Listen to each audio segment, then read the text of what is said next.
Alright, good morning everybody. Welcome to today's Microsoft Flight Simulator live stream. It is I. Good morning, Kev. Good morning, Infidel. It is I, Uncle B. We're back. As promised. Today we're in the DC-6. And we're in Kazakhstan. We're going from Almaty, this little, well, not little airport. This airport right here, we're at runway 5 left, 05 left is our departure runway. We're going to head out, hang a left turn, continue to climb. We're going to intercept this VOR DME right here, Bravo Lima Hotel. There is an airport. Okay, this is about a 500 some odd nautical mile trip. If you don't want to do the whole flight, Uniform Alpha Alpha Hotel is your, if you want, in my Discord. Oh. Okay. So if you don't want to fly the whole flight, there's a little airport here, 8,000 foot runway. So if you want to dump off there, I'm going to, at about 130 nautical miles away from the airport, I will announce that, and it's your decision if you want to stay or if you want to go. And then we're going to turn, we're going to continue on. We're not going to land there. I'm not landing there, but it's an option. If you don't want to go the whole way, you just want to do half the trip, that's fine. We're going to go all the way up here. We're going to go on the ILS approach runway 04, put it on the ground, hopefully nice and precise, whatever you want to call it. So that's the plan for today. I highly encourage you to use the that airport, use that VOR DME, put it in there. It's Bravo Lima Hotel, so that way you have an option if you don't want to, like I said, if you don't want to fly the whole flight, it's up to you. Okay? But that's our route for today. Okay? Any questions, concerns? Not sure? Don't know? Don't care?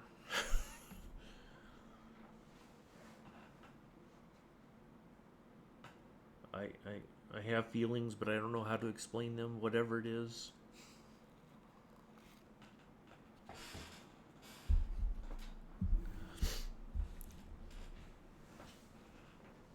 So I'll give you guys a few minutes to load in, and then I'm already at the departure runway. I just got to hit the before takeoff checklist, automated flight engineer. Then we're going to line up, we're going to hit the water injection, and we're going to blast out of here. So you'll notice in the pause screen, you can see to the right, we have mountains. We're not going that way. We're heading left. I looked at that when I spawned in and thought, oh, this is going to be an interesting flight out of here.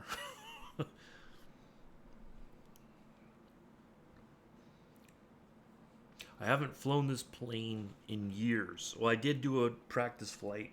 There was a lot I forgot, but I think we're going to be okay. Kind of dusted off the cobwebs a little bit. It's been ages, and the last time I flew in this on stream was I had the what do you call it? The using the Velocity 1 flight stick. So it's a different experience using the Alpha and Bravo. So just giving that a bit of a, I don't know what to expect, but I think we'll be okay. All right, I'm going to go ahead and get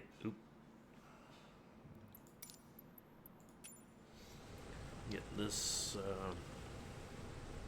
oops, hold up, plane, where are you going?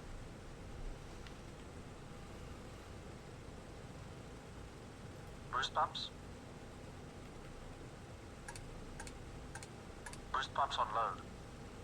Fuel selector and crossfeed. Main tanks and crossfeed off. Autopilot and carb heat. Off and cold. Hydraulic system. Down, forward, pressure and quantity checked. Okay. flaps 20. Here's our livery. We're using the Red Bull livery today. Uh-oh, I should have stayed in. Flaps set 20. There we go. Windows and turbine. Flaps are down. Closed and on. Controls. Gust lock released. Free. Pitter heater. On. Mixture and cowl flaps. Ready. Of course, Kev's on the other end. I said 5 left, and he's got to go the opposite direction. Landing lights. Kev, you're killing me.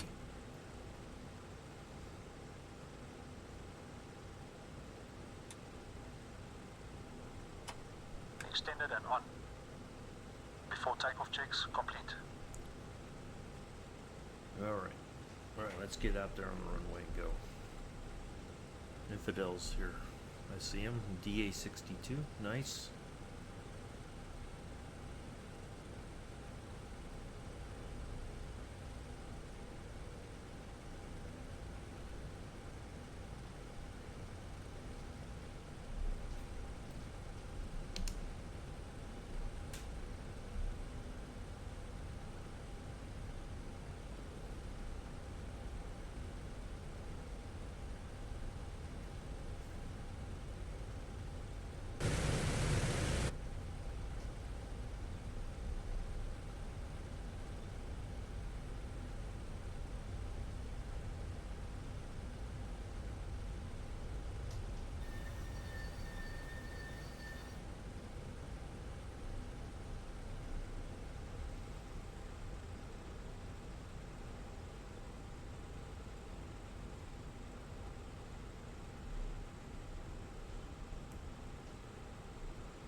Kept speeding down the runway.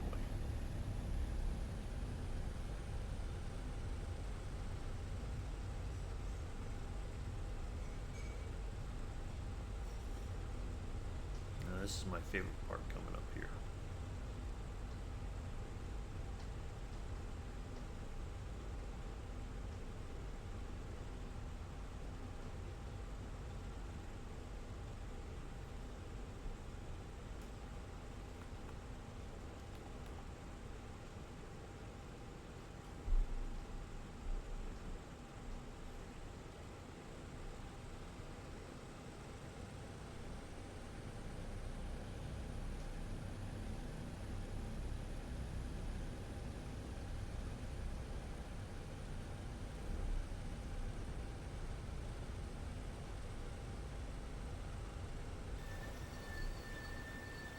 All right.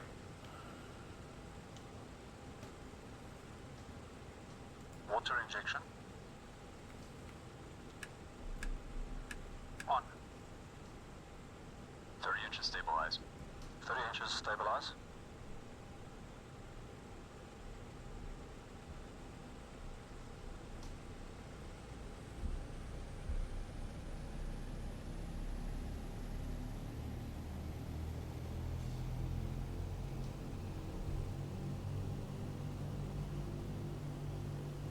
Inches stabilized.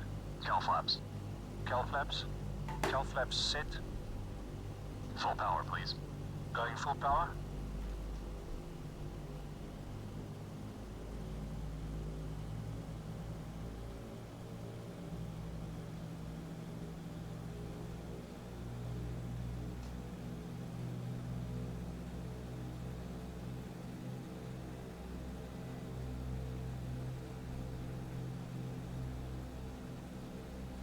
Full power set. All right, let's go.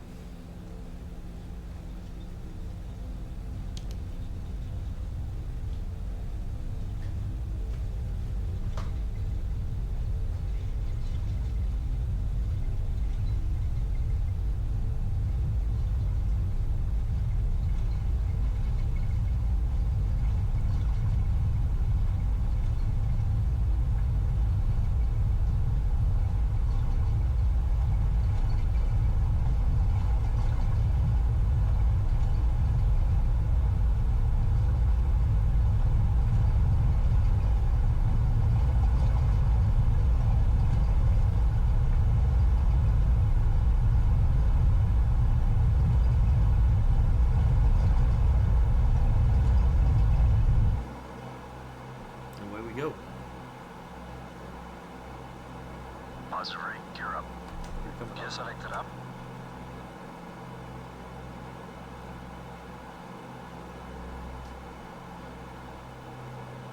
Gear up, lights out. Flaps up. Flaps going up.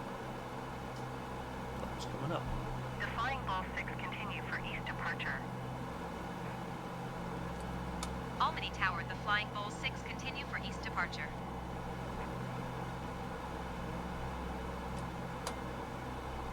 Meteor power. Setting meteor power 48 inches, 2600 RPM.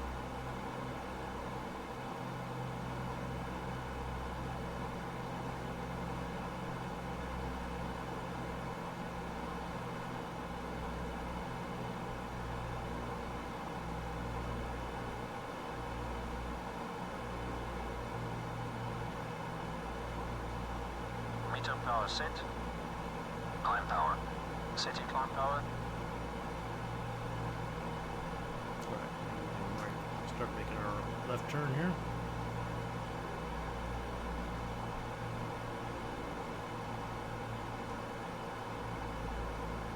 The Flying Ball 6 leaving my airspace frequency change approved.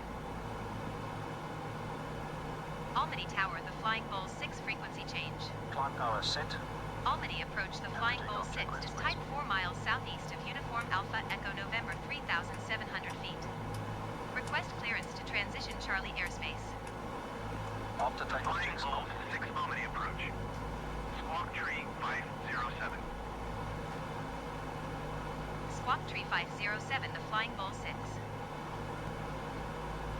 The Flying Bowl 6 radar contact 4 miles southeast of Uniform Alpha Echo November 3,900 feet. Cleared through the Charlie airspace. Cleared through the Charlie airspace, the Flying Bowl 6.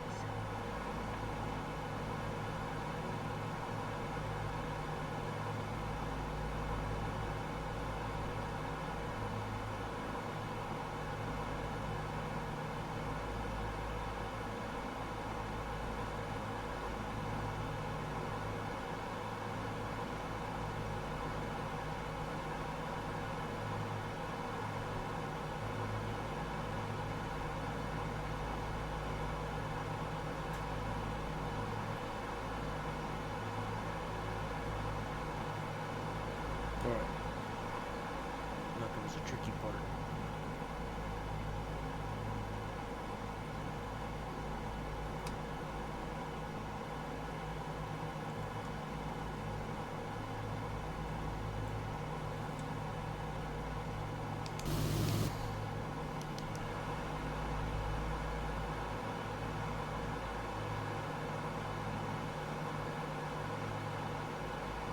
There we go.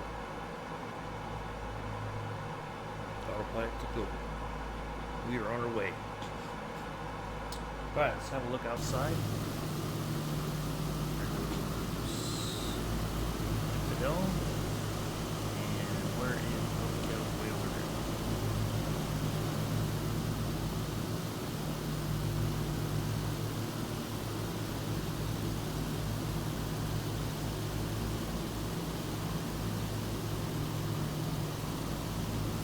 Not too shabby for not having remembered a lot of stuff about this plane. When I did the short flight from San Francisco to Sacramento, I totally forgot that when I was using the Velocity 1, when the gear was coming up, I didn't have to worry about throwing the switch for the gear to come up. The automated flight engineer took care of it.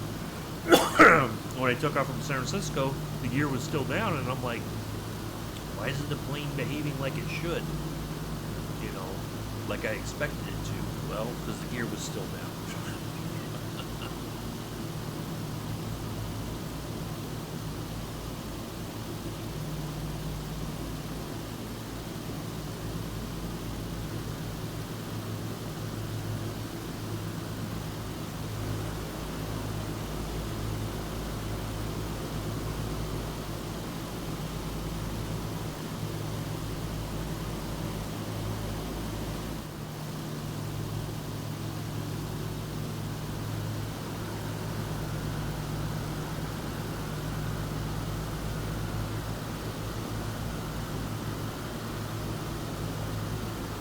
All right.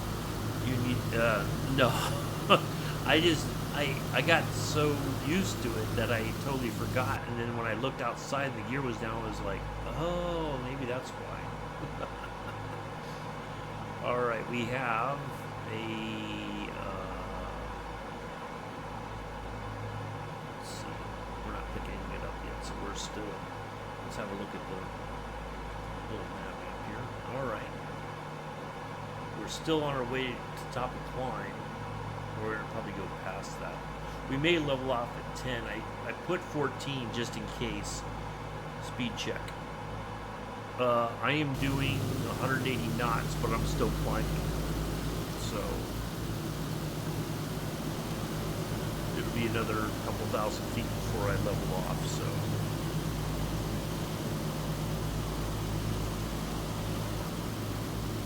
you can go faster. Go faster. It's all right.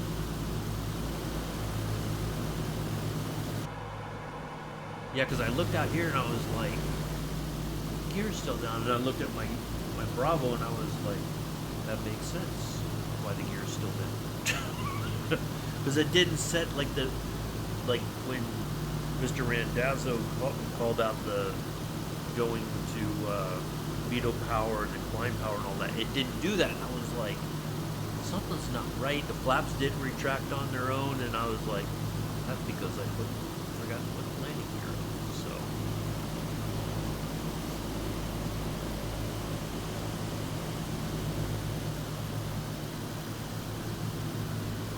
I think it's relatively flat through here. I think 10, we can live at 10. We can always go higher if we absolutely have to. Good day. But I think we're okay at 10,000. 132 decimal for the Flying Bull 6. Goodbye. Almaty Center, the Flying Bull 6, 7,400 feet.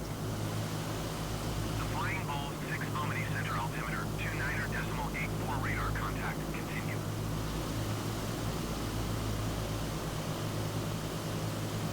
Yeah, see, if we gone the other way, it would have been, I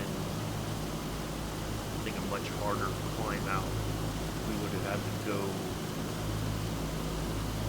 continue east and then turn to the right just to get over that low area there.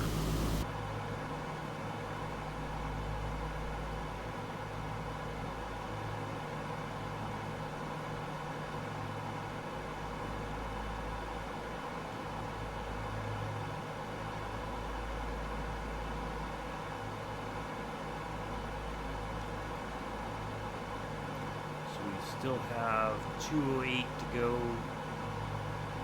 so we're not quite 100, we're not 130 nautical miles out just yet. So far, everything's freaking looking pretty good.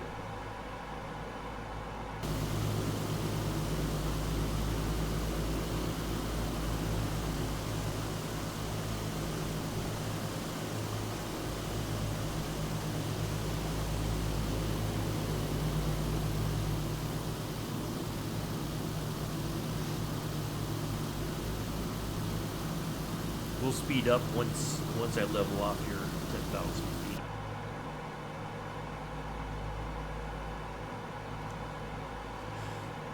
Oh, I didn't. Sorry, Mela. I didn't know you were in. Hello, how are you? I was sorry. I was busy making sure the plane was doing its thing. How are you? If you asked me what I had for dinner last night, it was Salisbury steak and mashed potatoes. It was one of those microwavable meals. It wasn't nothing special. But I did have steak yesterday for lunch. I made a ribeye for myself, if that counts right. It wasn't Salisbury steak, I'm sorry, it was meatloaf. And it looked like a Salisbury steak though, but it was supposedly like meatloaf. I don't know. It was, eh.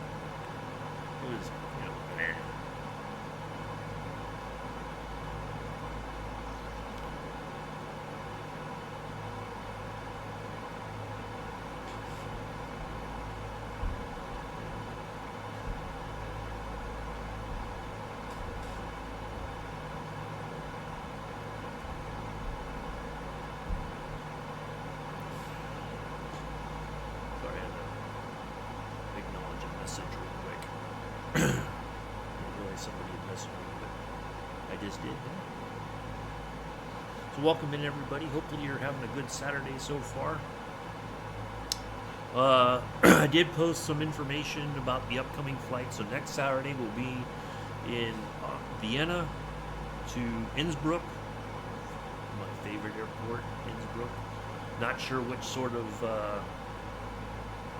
approach we're going to get coming in Innsbruck, which way we're going to come in, but it's going to be interesting either way. I think we're going to have some fun with that.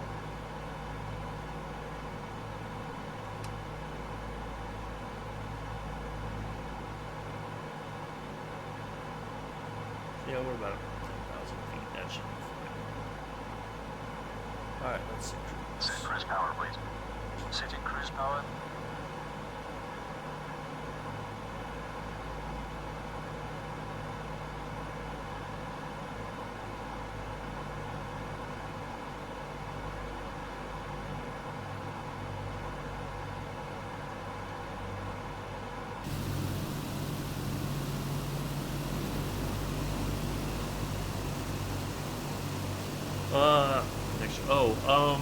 I'm good. Had my last, well, for now, my last acupuncture appointment on Thursday. Waiting to see if the VA approves more appointments. They put in the paperwork. They sent paperwork to the VA for me to help with the request and all that. So yeah, it was good.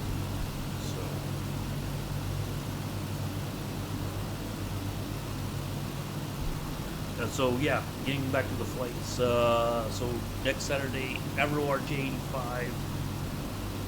26 will be in the DC-3. Will be going from Honduras to Guatemala, I think, or vice versa. DC-3, and then the 2nd of August, long haul, 777, 300 ER, New York, JFK to Heathrow. As I mentioned in the stream schedule, I'm going to be using a feature that compresses the time. So once we get to cruising altitude, I'm going to engage that, and that's going to make that track across the Atlantic go much quicker. Okay. If you don't have a PMDG plane, I don't recommend flying with me because you're going to be doing the whole flight by yourself, pretty much. Because you'll still be in the air by the time I get to the top of the descent. So what's going to happen is we're going to take off, get to our cruise altitude, engage that, and then before we get to our top of descent, I'm going to disengage that. And then we're going to go through our descent phase and land the plane. Okay. So I don't recommend flying with me unless you have a 777 from PMDG. Okay. Because otherwise, like I said, you're going to get left behind. And then I did the flights for pretty much almost the remainder of August. August 9th, we're going to go from Narita to Guam. Tokyo to Guam in the 737-800. On the 16th, we're going to Mexico City to Panama City in the 737-800. And then we're going to, on the 23rd, I've got a flight planned for the 20th. We're going to be down in,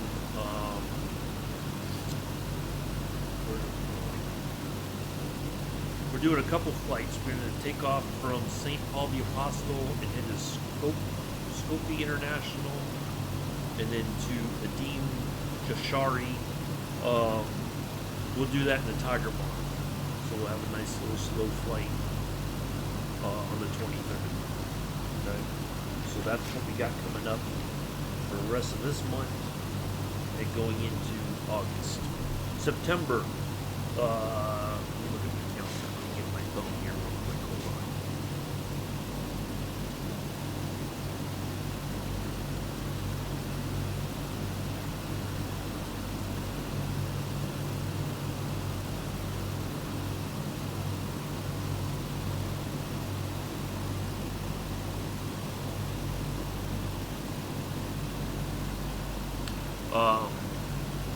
So September. Let's talk about September real quick.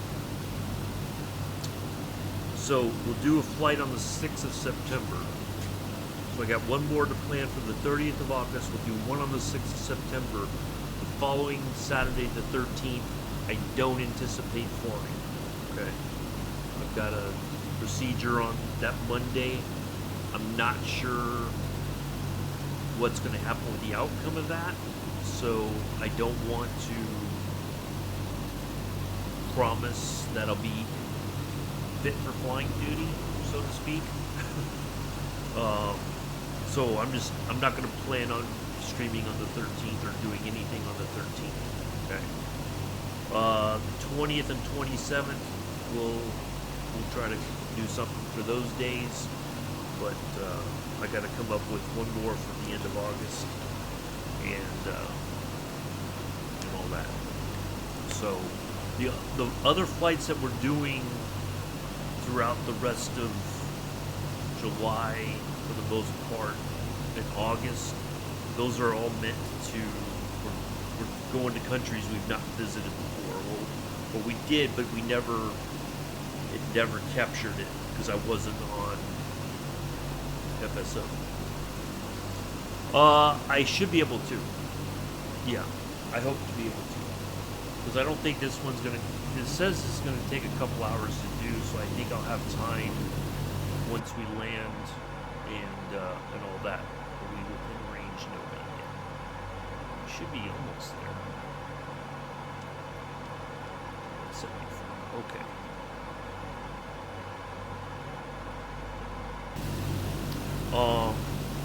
So yeah, I think this isn't going to take as nearly as long as I hoped or thought it would. Not hoped, but thought.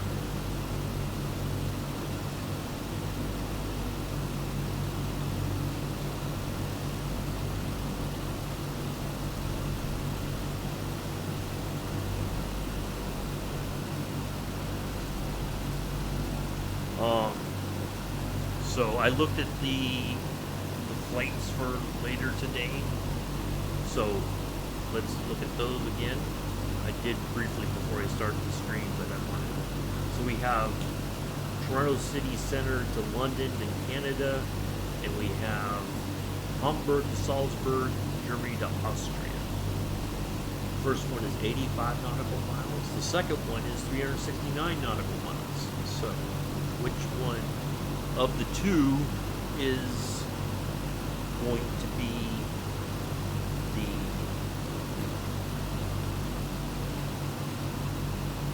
flight? Mr. Kev Simpler, if you're there, would you care to elaborate on your plans while cruising along here?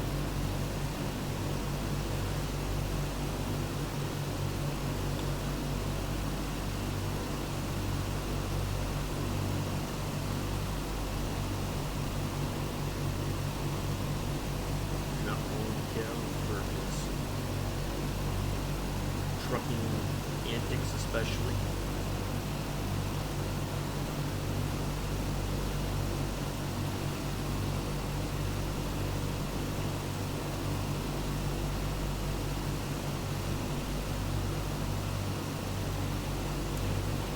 And speaking of flying, I shouldn't have flown. Hold on. Okay. I shouldn't have flown on Tuesday. I was not in I'm speaking low. Well, it might be that the engine is drowning me out. I asked, which flight are you guys doing on later today? The short or the medium?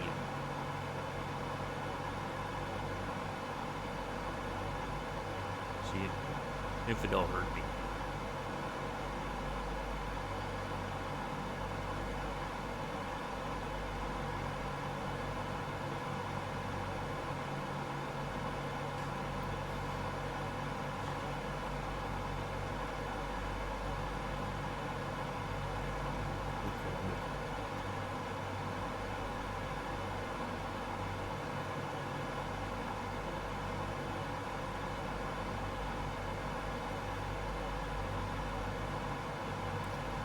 Hamburg is a pretty big airport. I think so is what's it called? Airport, Salzburg. It says a medium airport. It's the runway 9,000 foot.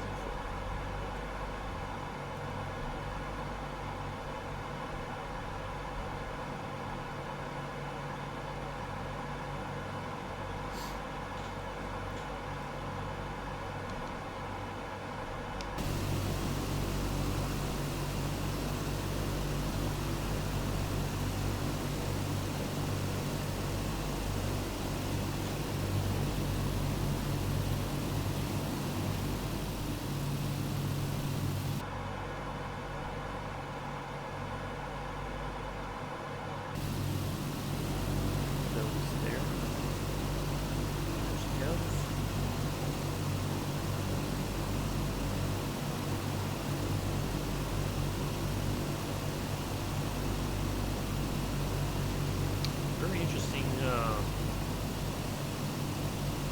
like, it's almost like desert, but that's what it kind of looks like, doesn't it?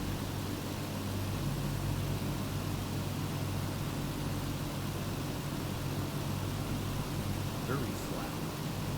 I was expecting more mountains, to be honest.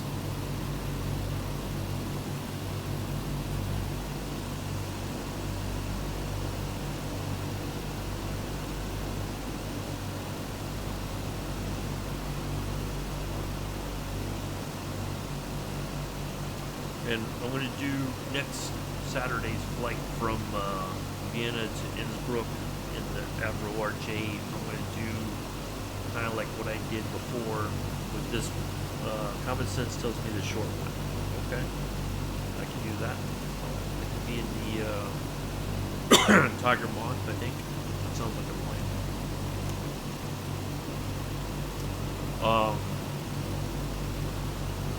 I'm going to get the plane started up before I start the stream, get everything loaded up, because I know that's not what, nobody likes watching me do all that stuff, and then if somebody's talking to me in the chat and I miss it because I'm paying attention to getting stuff started in the plane and getting everything all set up.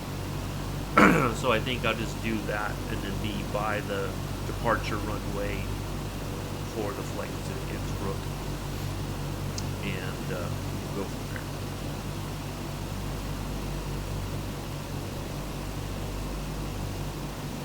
So you don't have to watch me flip buttons and put stuff in the FMS and all that shenanigans.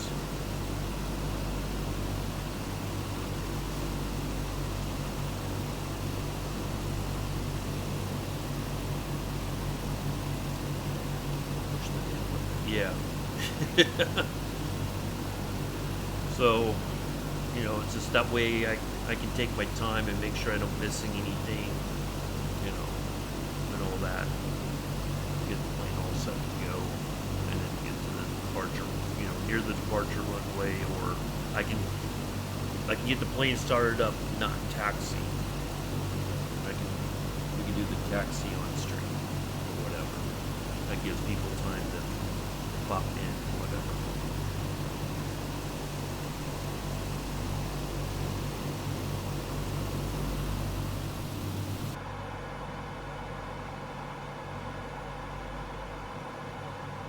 We're 46 nautical miles out from the galley switch is not a distraction. It just can't be forgotten. Well, I will assure you, Kev, I will put the galley switch on the Avro RJ because I know where the switch is. And it does go on.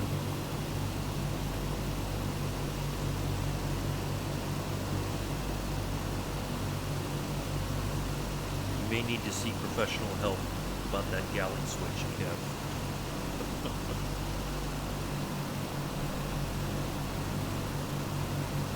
I don't know. Can we go in the cabin? Let's see if we can. I don't think we can. Nope, it doesn't let you go in the cabin. It's locked. Nope, can't even use them. I don't think they modeled the cabin on this. Well, here's the flight deck. It's pretty got a lot of buttons and switches and whatnot. But no, I don't think they ever modeled the. They ever modeled it. I mean, you got windows, but I think to save memory, they didn't model it. Well, you know what? When we get to our destination, when we land and I can open the doors, we can try it that way to see. But I don't think they ever made it where you could go through the door here. Maybe not while flying, but we'll check it when we get on the ground.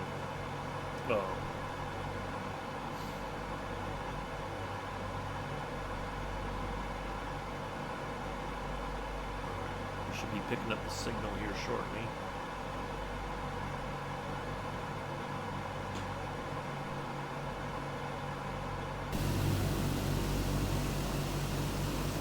I could try. There's a way kind of to. Sometimes look through the window. So it's got curtains if you get closer. So there are seats. So it is modeled, but I don't think they made it where you could access the cabin through the flight deck door. But if we go through here, okay, there we go. So these look fairly modern seats, right? We got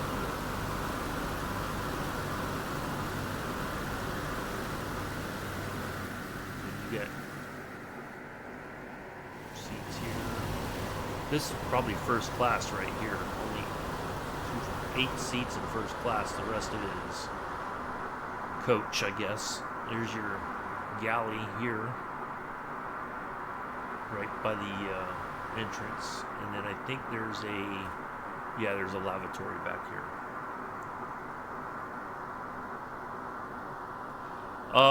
Well, it's there, but I don't think they ever intended.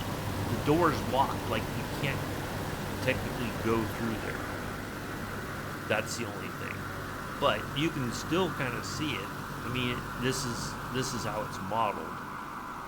So yeah, there's lavatories up front. There's 2 there, and I think there's one in the back.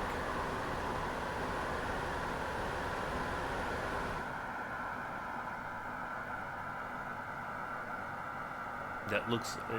It looks like there's another lavatory back here, and then I think this is like a coat room, maybe somewhere for folks to put their coats or whatever during the flight. So yeah, I mean, it doesn't look too bad.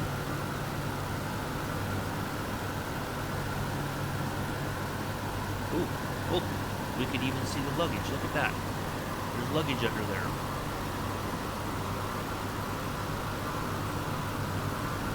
It doesn't look very neatly stacked.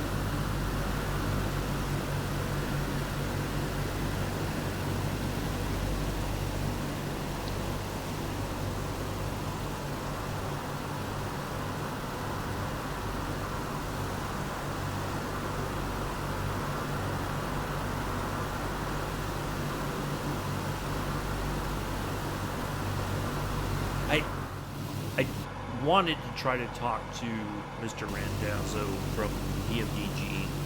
Him and I have the same first name, oddly enough. But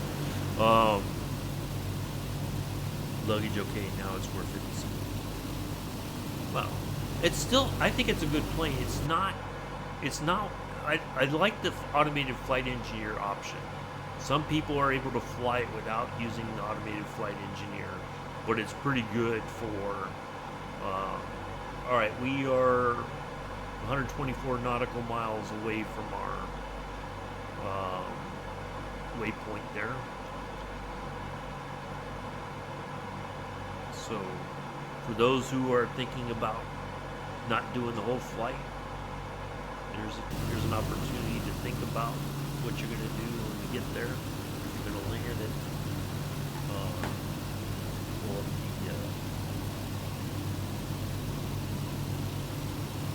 Uniform Alpha Hotel. Is that here? Balkash. 8,000-foot runway. Got 04 or 22. Looks like 22 might be the best option. Need a little bit of crosswind, but it's not too severe.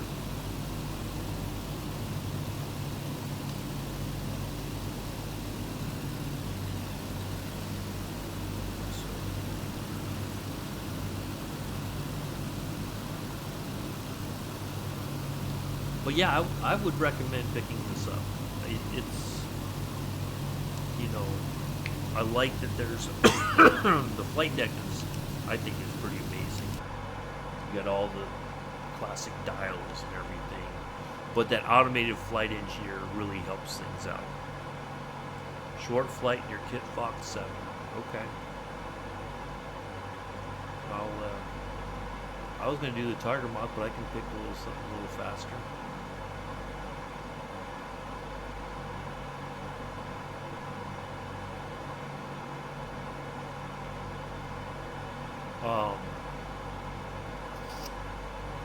Yeah, it's pretty awesome. The only thing that I don't think this plane really agrees, it's not something that works well with the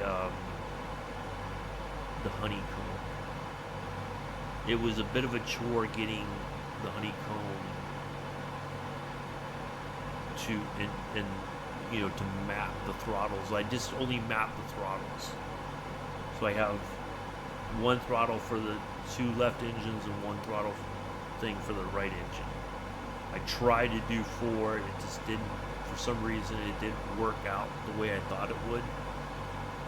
So, but no, it's a pretty fantastic plane, I think, for if you like the vintage sort of stuff. I mean, there's people, like I said, who can hand fly it.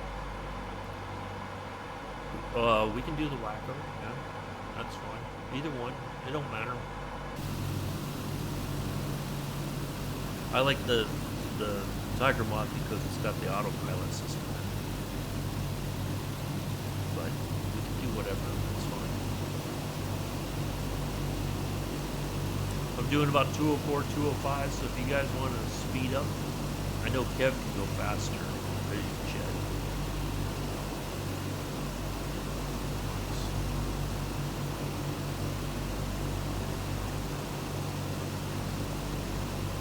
Forget how fast the DA-62 goes.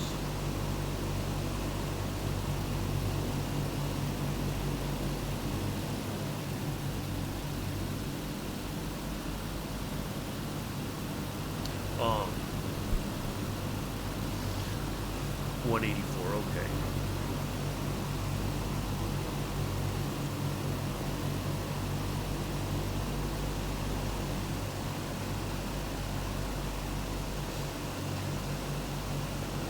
Oh, you'll see, okay. Yeah, this isn't like a daily medium or anything crazy like that. It was just, I'm trying to collect up country flags for places that we've not been to, or go back to ones that we did but we weren't on FS Hub at the time, so it didn't give me credit for all those countries. I did pick up what did I get the other day? I got Serbia done, Uruguay, Honduras, Solomon Islands. So there's some that I'm trying to just do on Alright. You know, not on stream, just to kind of collect up some of the smaller ones. That's the one that I picked for the 23rd of August. It was like I can get 2 infidels taking the 172. Okay.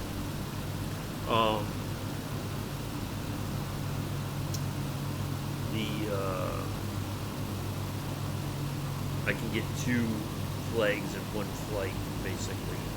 We'll take off, we'll do a landing at the first airport, turn around, take off, and head for the second one. So that should be a fun flight. But yeah, we're going to be doing some jetliner stuff for a good portion of the next few weeks or so or more. So if you want to fly the A320, you're more than welcome to on that flight from Tokyo to Guam International.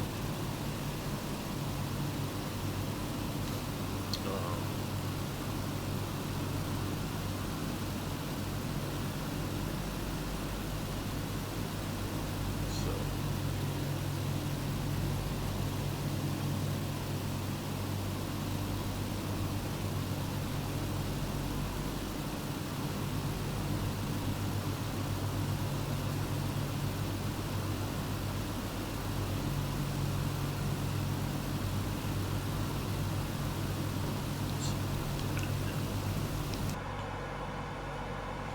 '97.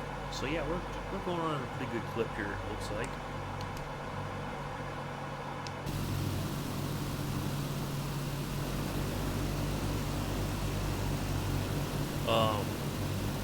So yeah, anybody wants to fly the A320. And when I do the 737, we won't use that. It does have that time compression feature on the EFB, but we're not going to use that on those flights. We'll do the whole flight as is. And then we'll go from there. Okay.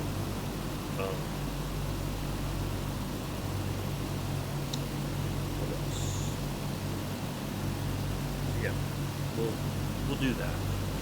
Just kind of break things up a little bit.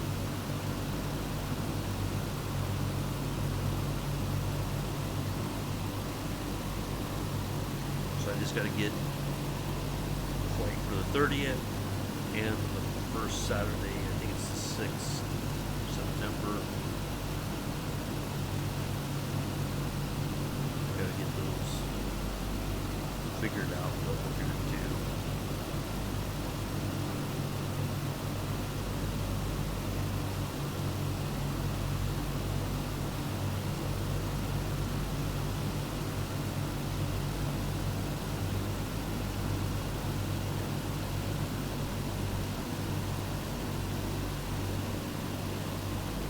Out here where the strip malls.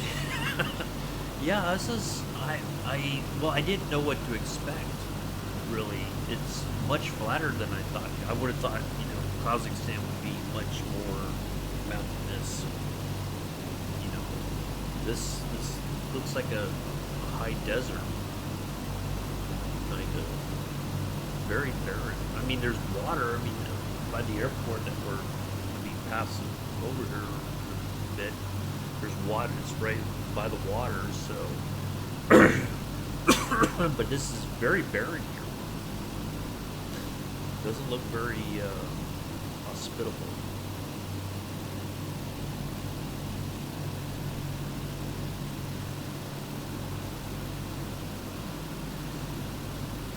I will say the one from Tokyo to Guam will be over water, probably like 90% of the flight, I think. So make sure you bring your life preservers.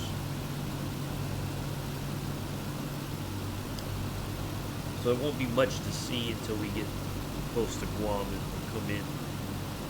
Whichever way we come in, at least you'll see the island of Guam. What else? Well, the next Saturdays will be very scenic because we'll be going into Innsbruck. I think the one on the 26th, DC-3 flight, that should be pretty scenic.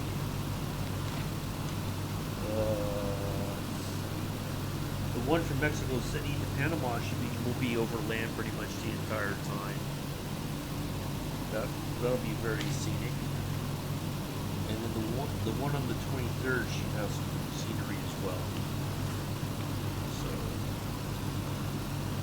but the one I know on the 2nd of August will not have much scenery. It'll be over the we're gonna put on the afterburners and go quick, so to speak. I'm really curious to see, because I was watching. He used to be a 737 pilot, and he switched over and got his rating as an A330 pilot. He does testing and stuff for PM. They only hire beta testers that have real airline experience. So he is a beta tester for PMDG. But one of the things he mentioned that I didn't think about that is true. Most simmers only have so many hours to do a flight. So let's say you only do one flight a week, and you want to do a long haul, but you don't really have 7 or 8 hours to do a long haul flight. So the cool thing about the time compression thing is that it allows you to complete a long haul flight in a fraction of the time, a couple hours. So you're able to do a long distance flight, but it's compressed, especially in that cruise phase, because that's feels like the longest part. When I've flown in the past, I wish there was a way that we could skip through the cruise phase, take off, and then just somehow the time's compressed. The next thing you know, you're descending into the airport. You're beginning the initial descent, and then you're just like, oh wow, that was fast. So I'm curious to see how it works. We're going to try for a 4 times speed compression. Time compression, not speed, time compression. So we'll see how that goes during the cruise phase. At least we'll make that trip across the Atlantic go a little bit quicker. I am curious to see how it goes with FS Hub. Does it give me credit for the whole 6 hours or whatever? Does it say, oh, you only did a 3-hour flight technically? How will that work? So we'll see how that goes.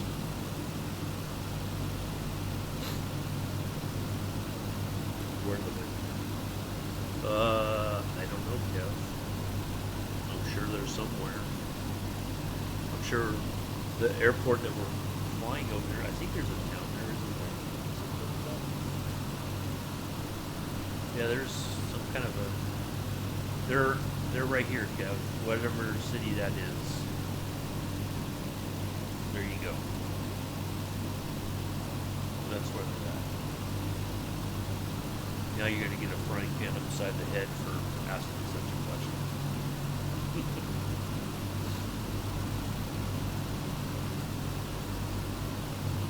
Let's see how far we are. We are 68 nautical miles. Cruising right along.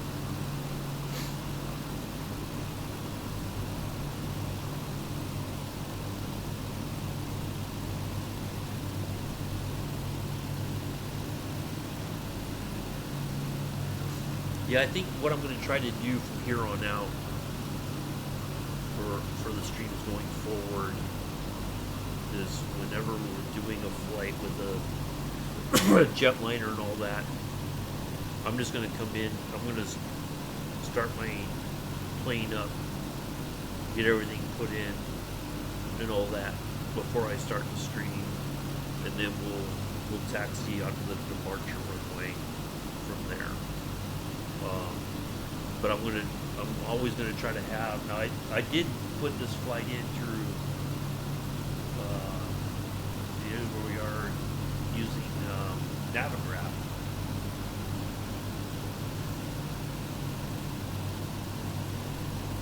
So this is our location. We have our pretty little plane right there.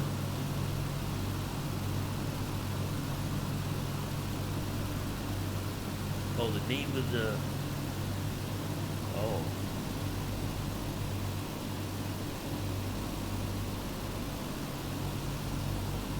Malchus?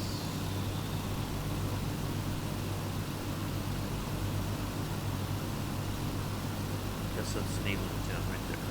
That's where the women are at. Yeah. There might be some over here. This no, that's not a town. Well, maybe it is kind of a town center. It looks like on the coast of this body of water here, there's more towns and whatnot. Lake, what's it called? Lake Balkish.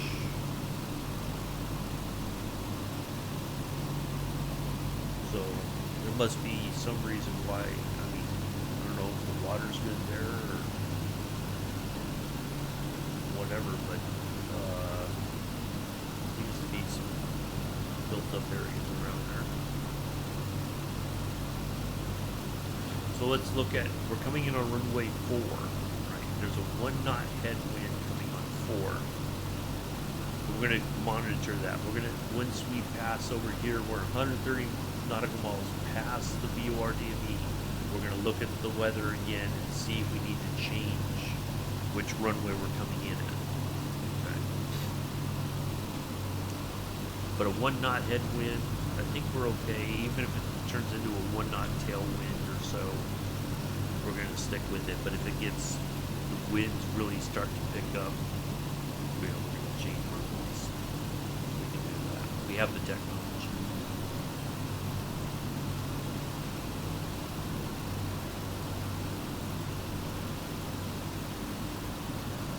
Let's see what else is there. I think covers most everything. I think since the ads are coming in here in a minute, a couple minutes, I'm going to take a break. I'll be right back. Continue on. I'll leave you outside here. Please back that way so you can keep an eye on Kev, Infidel Fireman. Be right back.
marshland right here.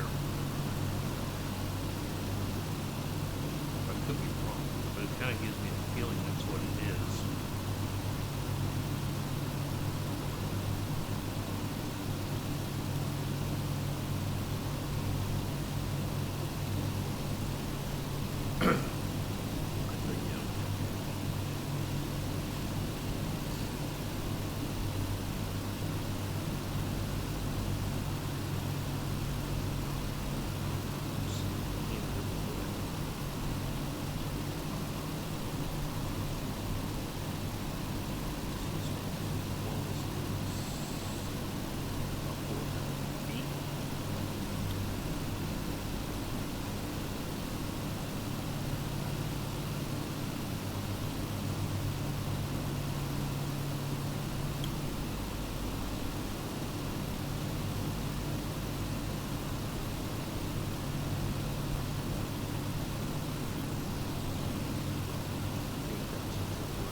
Yeah, this is marshland. I can see it. There's a bit of shrubbery.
I got word that this is very much like Norfolk, UK. Very similar sort of area with marshy lands and all that.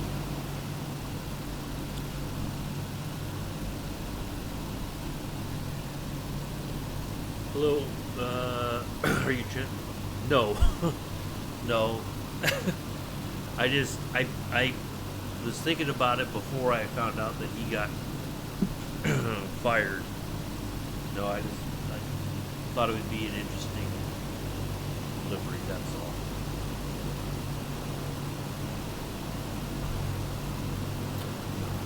We're in Kazakhstan. I don't think he wants to go anywhere in Kazakhstan.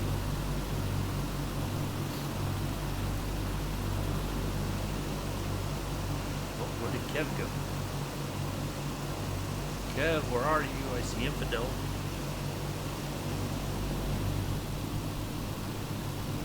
Oh, there he is. Way over yonder.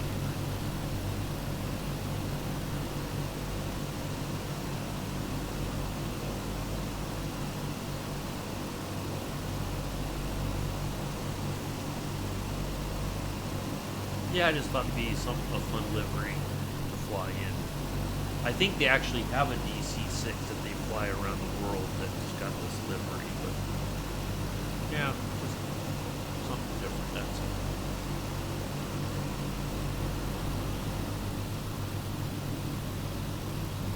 Alright, the airport should be coming up to our right.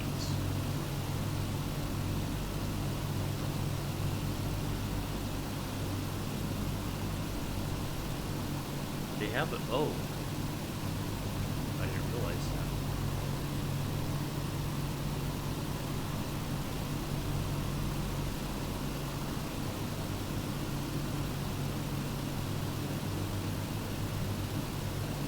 Ooh, look at those clouds coming up.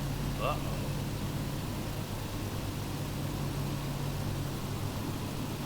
Might be flying into a storm, folks. Oh, so okay.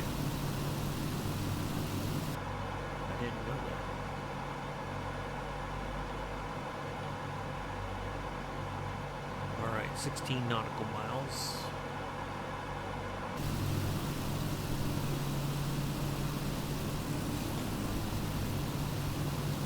Okay. I figured as much, but I totally forgot about that.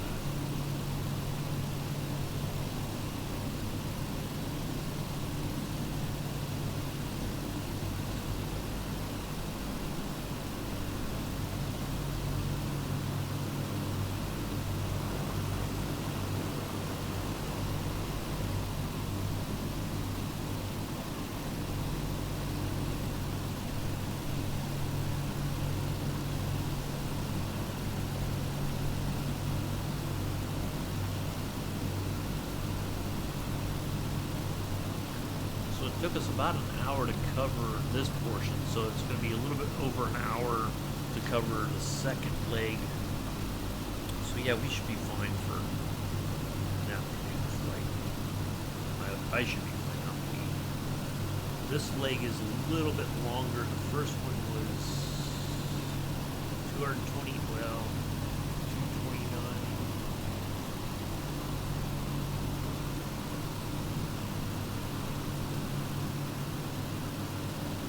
Cruise phase, so 276. So yeah, it's gonna be a little bit longer on the next leg, but we should be fine.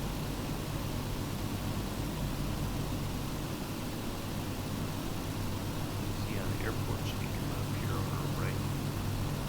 Get ready to turn a little bit to the left. The next track.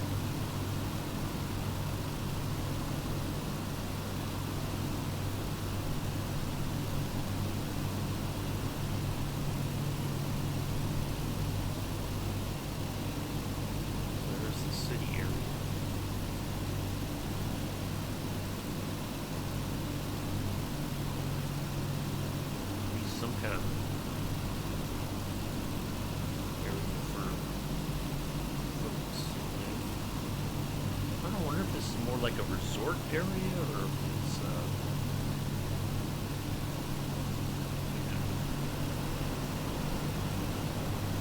don't think this lake goes anywhere. I think it's pretty much enclosed, so it's not like you're going out to sea. Whatever. But it's a pretty big lake.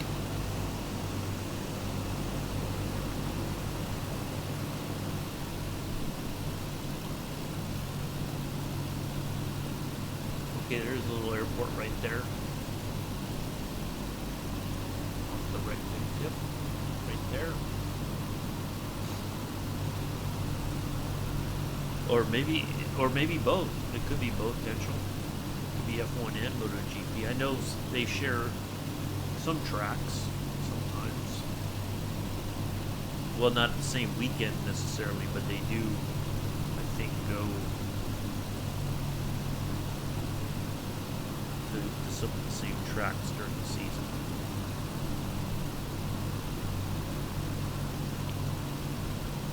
You know what would be interesting, though, is that they took an F1 car around Le Mans.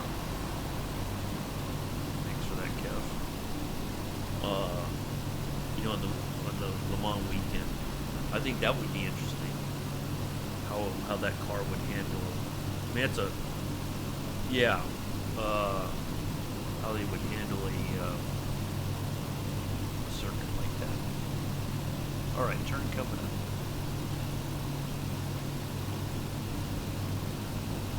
Should be a slight turn. There we go. Yeah, it probably does, because the organizers know probably not much changes other than what they would need in the garages, but yeah, the safety stuff should still be the same regardless. Look at that pit. Holy crap.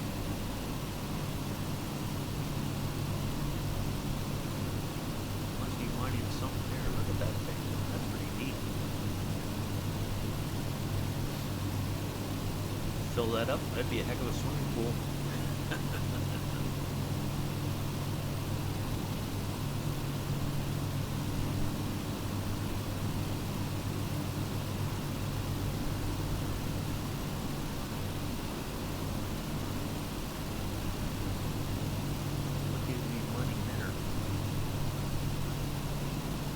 Alright, we're on our second leg of the trip.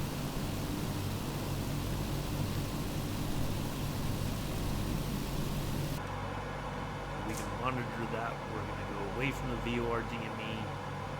And then we'll lose signal once we're 138 nautical miles past it, or away from it. We'll see where we're at.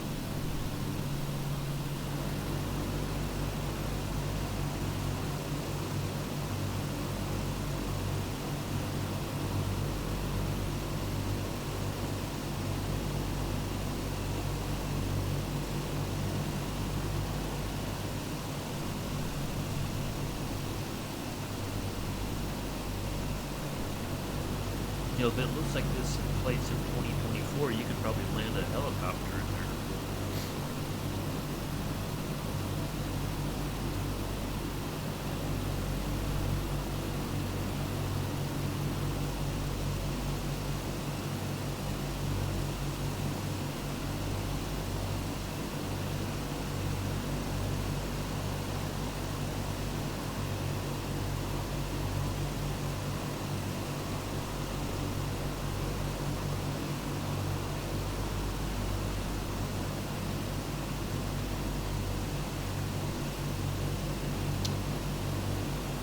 Let's see, what else? We got a little bit of cloud action coming up here.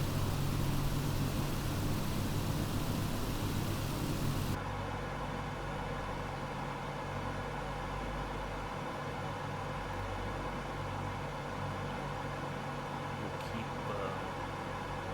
11370 on. That's the VOR DME we just passed, so we keep track of that.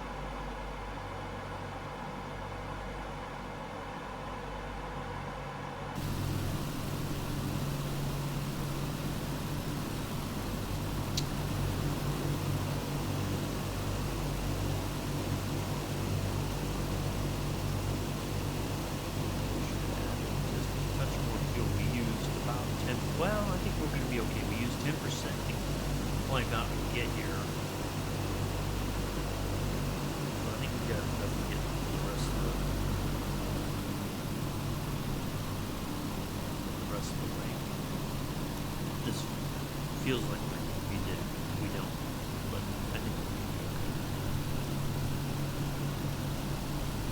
Wow, let's have a look. So we have to be at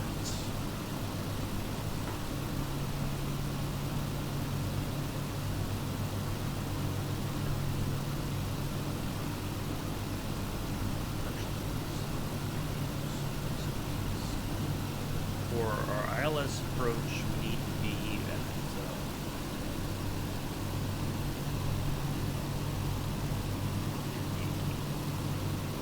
yeah, we got to be at 3,800 feet. So, but we're not going to go to rope. We're going to cut the corner. We're going to turn, kind of like we're showing here. So we're going to be at 3,800. Be at 6,000 feet when we get to Almaty, but we're going to go below that. We're going to go ahead and get to our 3,800 feet, and we turn over here. Yeah. So we're going to pass through here on our way to 3,800, and we'll hit the localizer. Should take us in the rest of the way. Should be the key word. Since I've not done an ILS approach to this thing in ages, we're going to try it, but we may have to do everything on our own. But we'll see. It may not be the best landing though if we have to do that. But we got a nice long runway.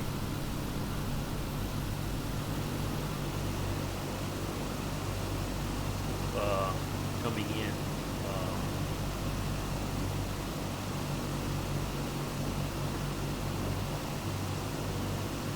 is a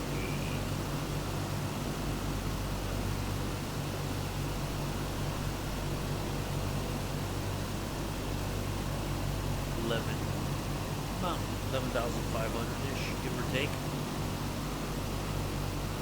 But we are landing slightly on the downhill, but I think we'll be okay.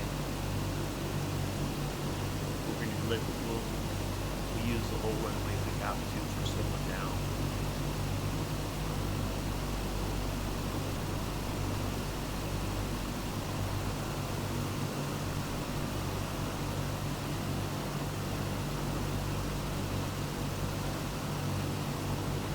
It looks like once we cross over here, there will be go to a different center probably.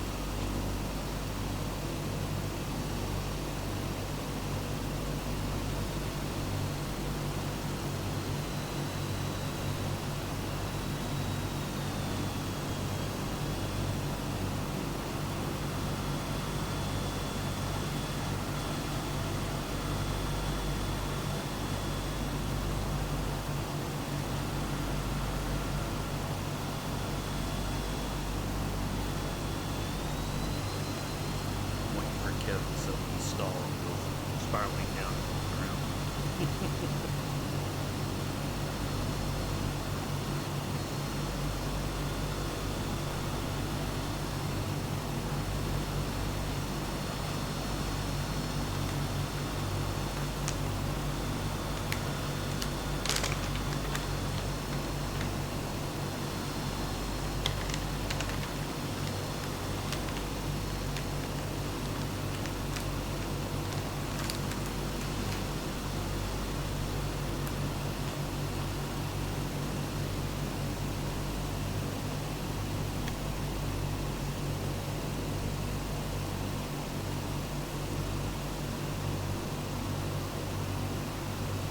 That's okay, Infidel. He'll get a bill from Red Bull for that.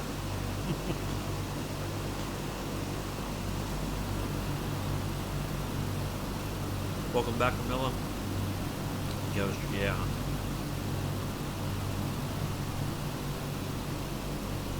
Wow, look at this area. Look at this rock. That's pretty neat.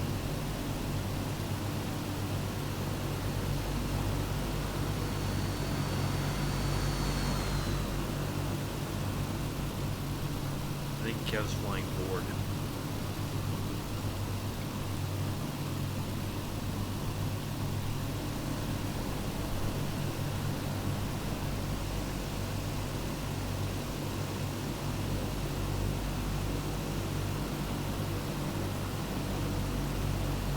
We need a fighter jet, Kev. If you're gonna do that, you should get a fighter jet.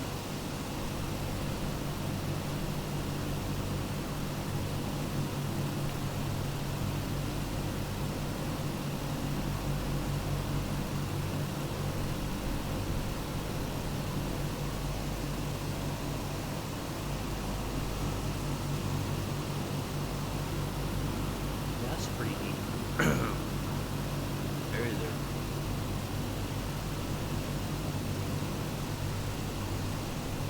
And you know, the weird thing is, if we didn't know we were in Kazakhstan, you could see this and you'd probably think you were somewhere else in the world, because there's plenty of places that look somewhat similar to this.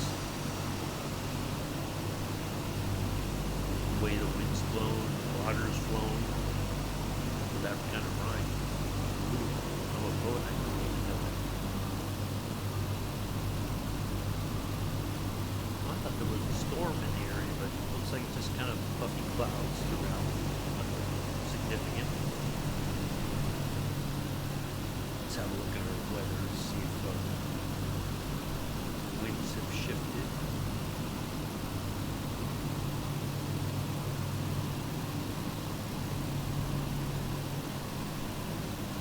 Yeah, not significantly. We have a 6-knot crosswind and a 2-knot headwind coming in on runway 4. I think we're okay with that.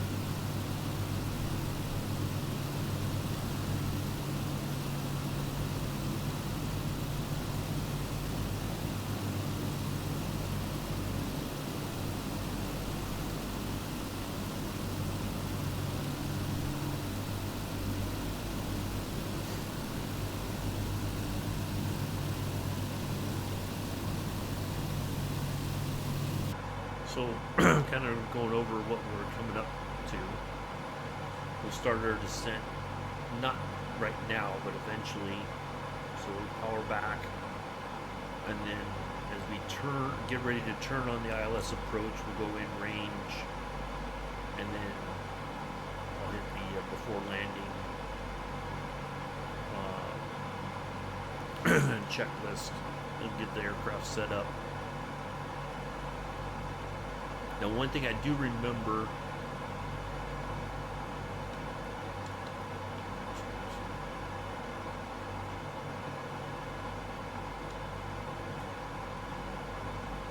you don't want to go full flaps until you're on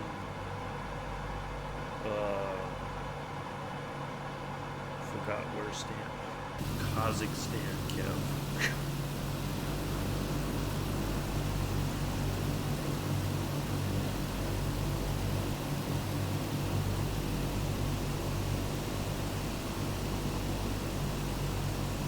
Tajikistan is to the south of us. Well, yeah, I think to the south. That was the intent, was to fly from Tajikistan to Kazakhstan, but I wasn't 100% sure about the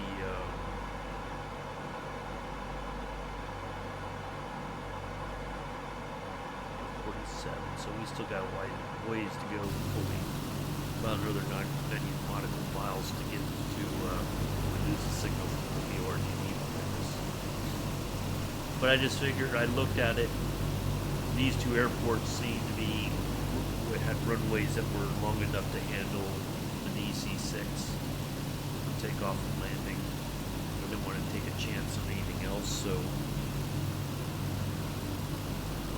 I think these are the two major airports in Kazakhstan.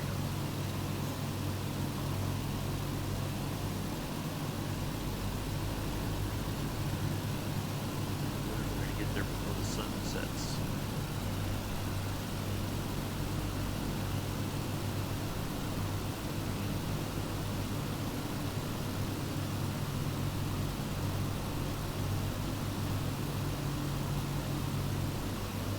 Capture the Kazakhstan flag for our collection. When I looked at my list of so there's an achievement for getting 200 different country flags.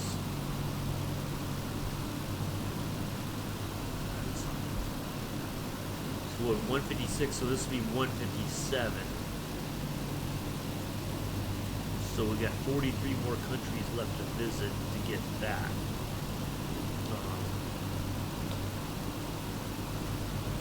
So we still got a lot of stuff now. Like I said, it may just be that I do some of it off stream, especially the smaller areas. Next flight from Pakistan to Bucket, which at the same airport. No. Next flight will be Vienna to Innsbruck. Excited. No, I'm just trying to go to places that, well, A, most of us would never go. But B, just somewhere different, you know. Because one of your big complaints, Kev, is we're always flying in the same areas, same countries. Well, not today.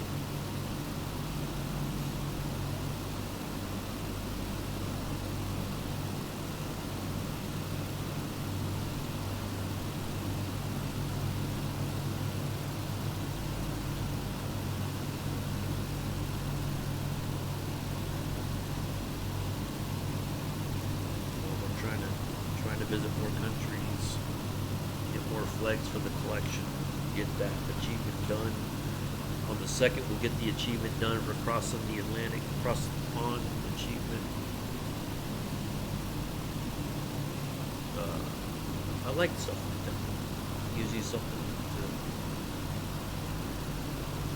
to do.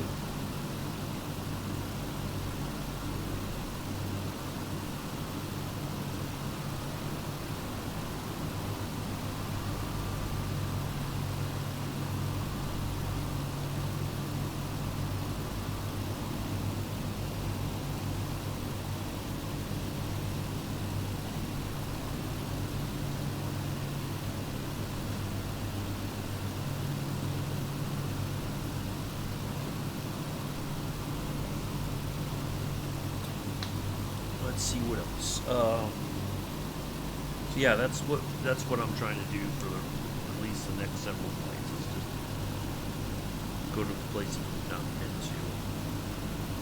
See different parts of the world. That's all.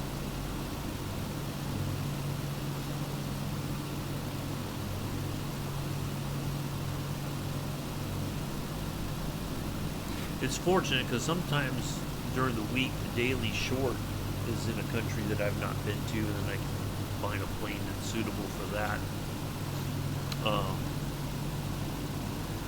But they're usually very small little fields, middle of nowhere. It's not like a medium or large airport or an executive airport or something like that. It's just like a little strip somewhere in the middle of nowhere. So we don't get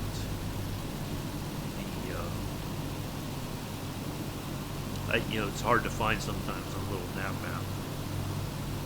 You gotta kind of hunt around and go like, oh, there it is. It's not in the system. Little nav map.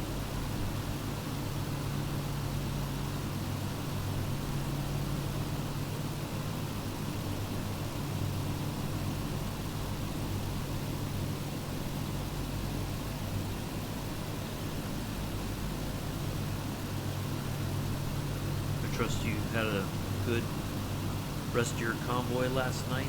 I heard Pops and Joe in there. Was there somebody? Was the only two that were in there with you? Wasn't Fixter as well, maybe? That was Thursday, Pops.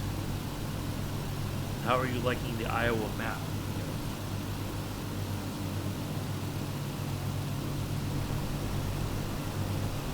Try to change the subject here.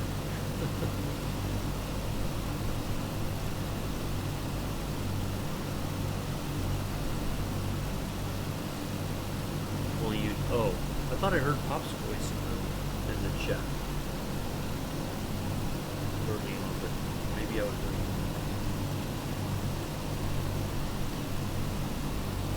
Oh.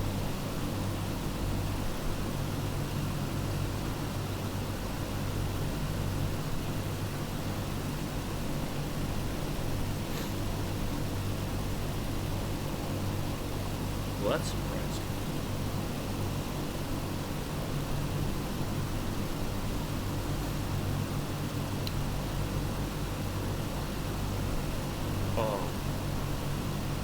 I don't know when, we had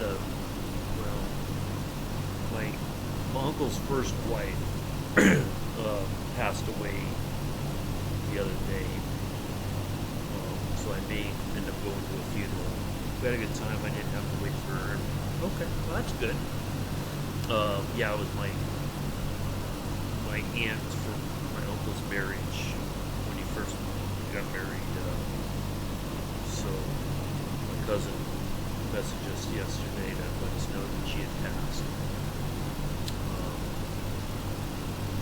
So I don't know what day that may be. We haven't heard any plans yet or whatever, but we may go to a funeral at some point. I don't know when.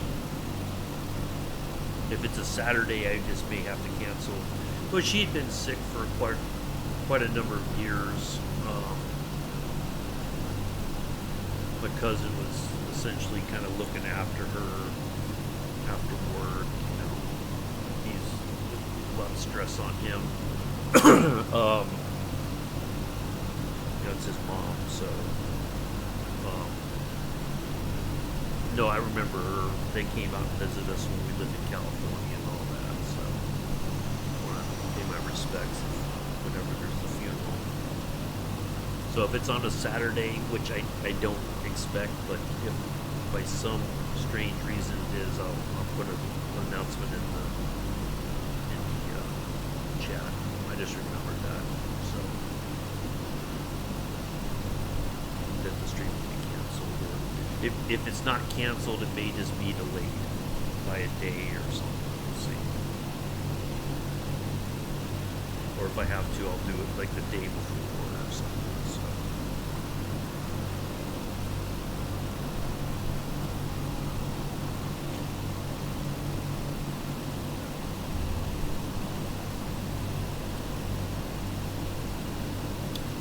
been sick for a long time.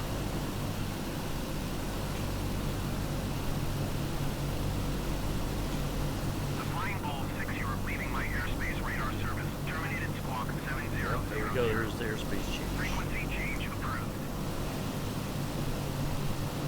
Squawk 7000. Yep. There it Frequency is. change approved the Flying Bull 6. Astana Center, the Flying Bull 6 is type 10,000 feet. Request flight following. The Flying Bull 6 Astana Center. Squawk 6 tree 16. Thank you, Infidel. Squawk 6316, the Flying Bull 6. The Flying Bull 6 radar contact 10,000 feet. Altimeter 29.8. We're at DC-6 Bravo. That's our thing. Roger, the Flying Bull I 6. don't know why I didn't say that. We're not afraid of, which is the Alpha. Let's see where we're at. Oop. 87 nautical miles away from the VOR. There's Kev. Still way back yonder.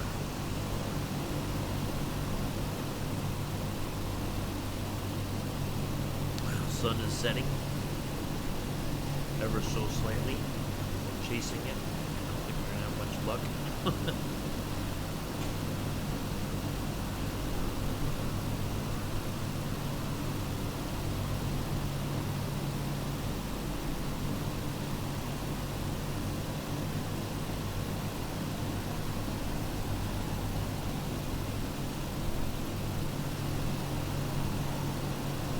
I think that's a road. Pipeline? Power lines?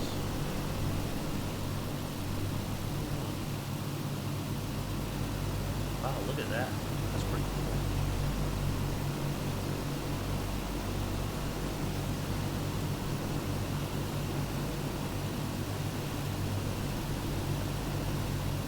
Very unique scenery, that's for sure.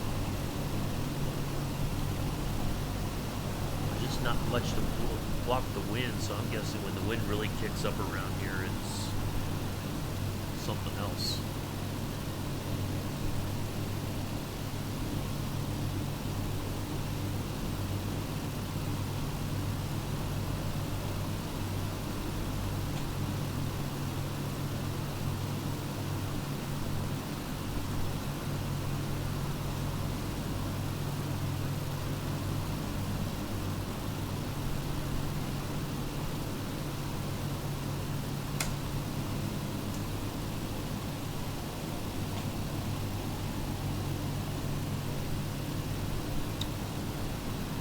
Sun is setting 1 second at a time.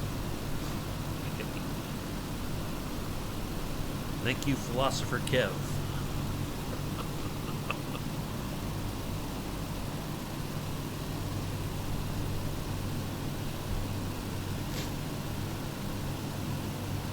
Sounds like something you'd hear at Kev's golf course.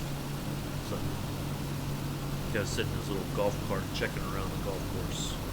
The sun is setting 1 second at a time. As he sips his coffee.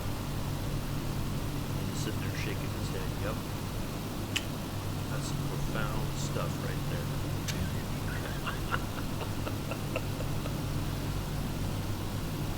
And his boss yells at him, "Get back to work, damn it."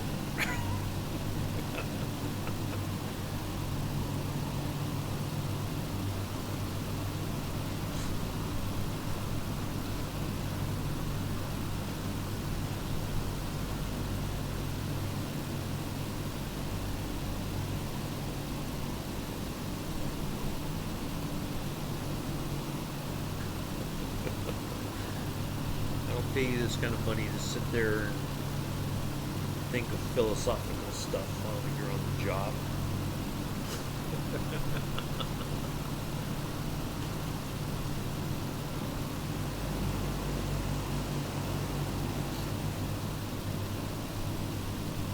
Let's see. There we are. Ooh, big crosswind there. Look at that. 26 knots. Doesn't seem like it. Let's double check that.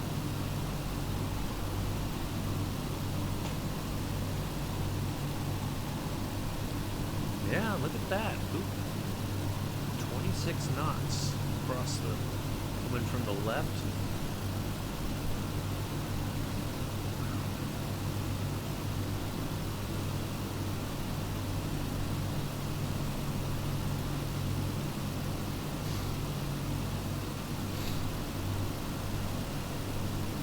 Be nice if it was a 26 knot tailwind.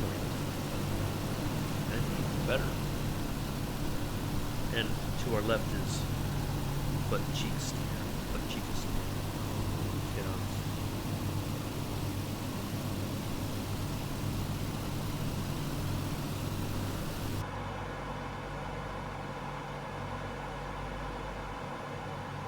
"105 nautical miles away from the VORDME.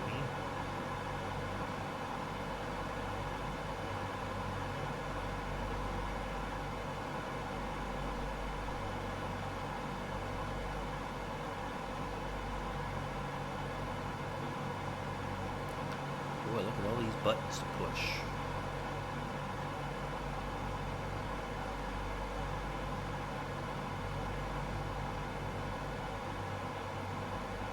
I forgot the seatbelt sign.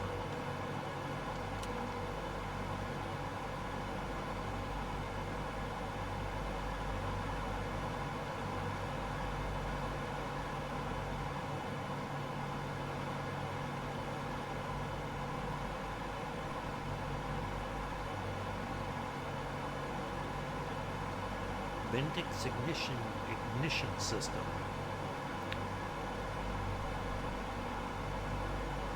What happened to Bendix?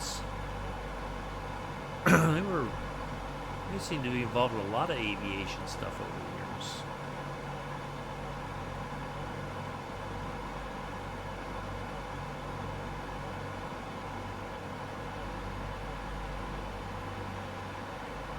I think they're still in business.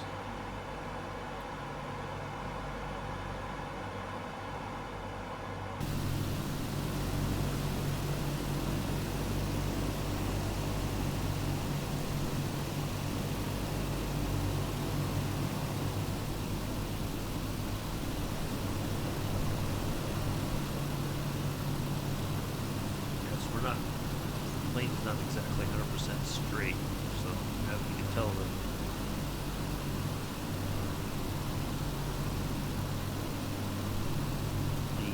gyro pilot, the early autopilot system, right here.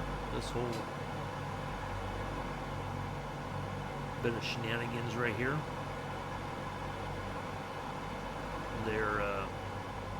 It's handling the crosswind quite well.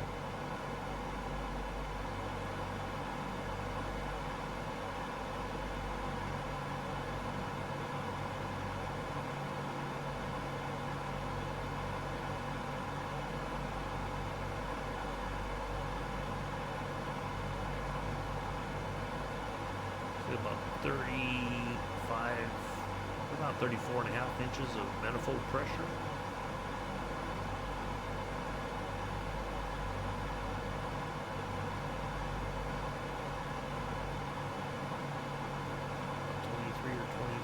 About 23 inches of, or 23,000 RPMs.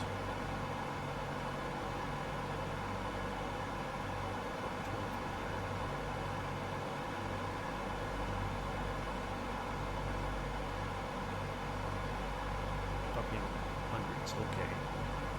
2,300, not 23,000. 2,300 RPMs. My bad. Oopsies. 165 nautical miles to go. But you're farther out than I am. You've left me in the dust, Kev.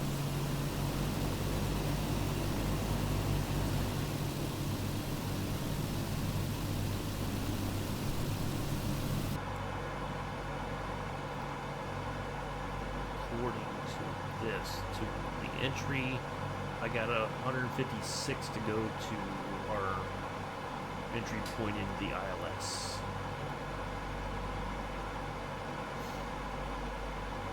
So you should be much closer than that because you're pretty far ahead of me, at least by a good 20 or 30 nautical miles, I would think.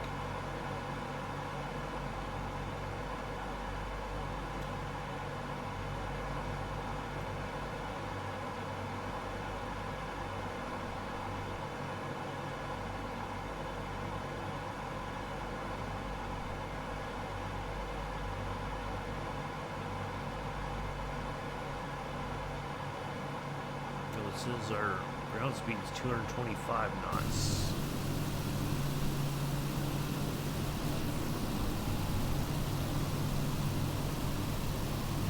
Yeah, I didn't think. Oh, it seemed like you were.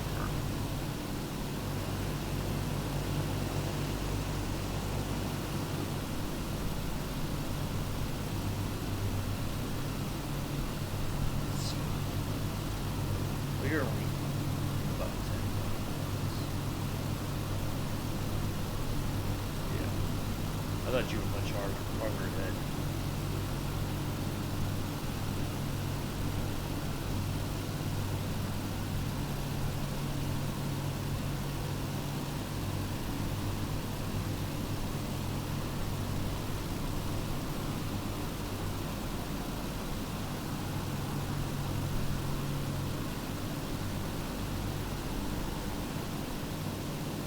Kind of low mountainous area here.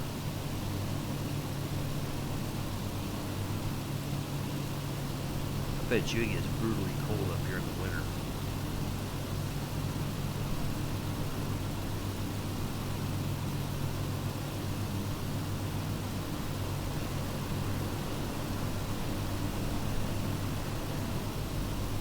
Oh, if that wind's the same, boy, the wind chill factor around here must be would rival Chicago, I bet.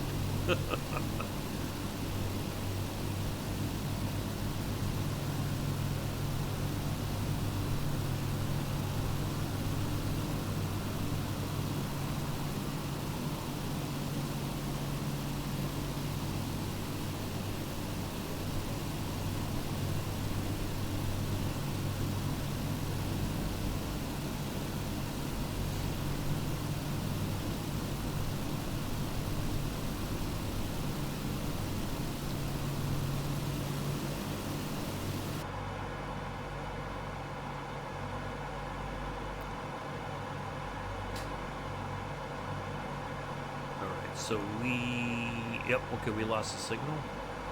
We'll go ahead and swap frequencies now.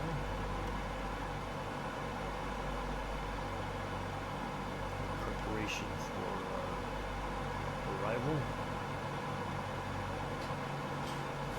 Check. Yep. No, wait a minute. That's the wrong LS frequency. Good thing I double checked it, huh? It's supposed to be at 10950. We're at the wrong ambush site.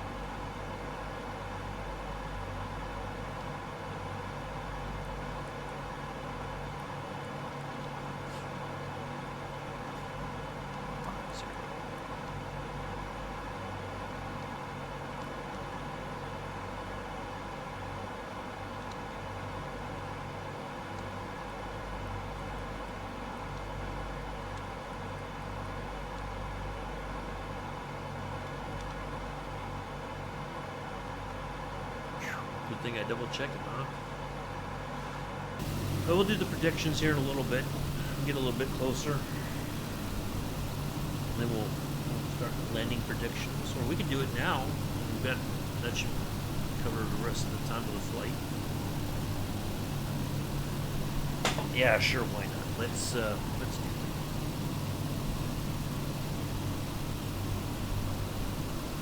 Give people something to think about.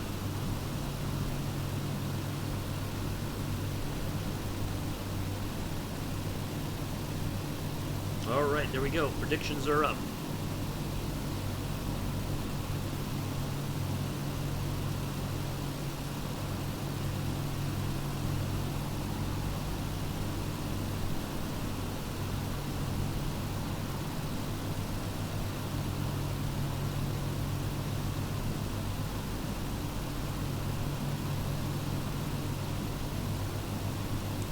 Thanks, Kev and Infidel, for flying along today.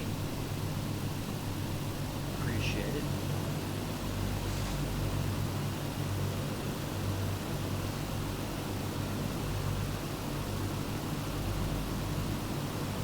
So yeah, we do use that 30 minutes. By the time that ends, we should be getting close, get ready for our descent into. More than welcome to fly along anytime.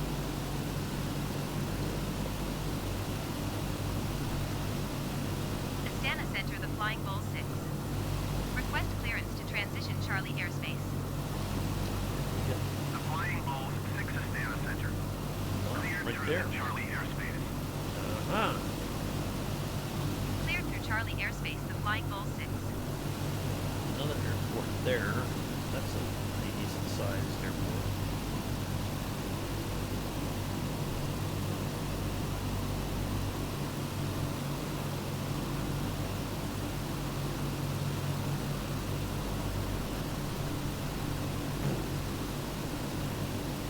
That'll be our go-to if we run into any problems between here and our destination.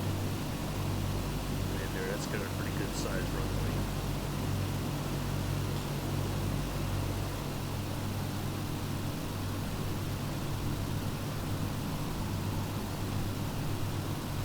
It's got LS approaches.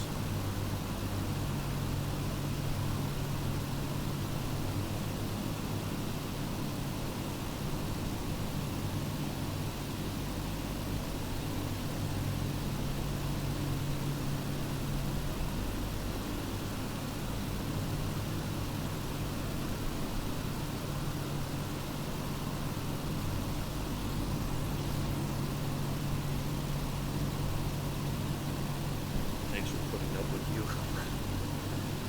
No, I think your wife gets the credit for that one, Kev. She's got to put up with you 24 hours a day.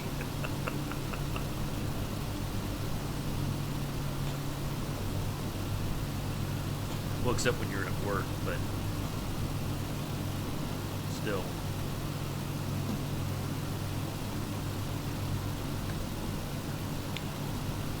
So yeah, we'll be back next Saturday in the Admiral RJ, like I said. Get the aircraft started up, and then we'll taxi. Then I'll start the stream. I'll show you guys the flight plan, and then we'll go from there.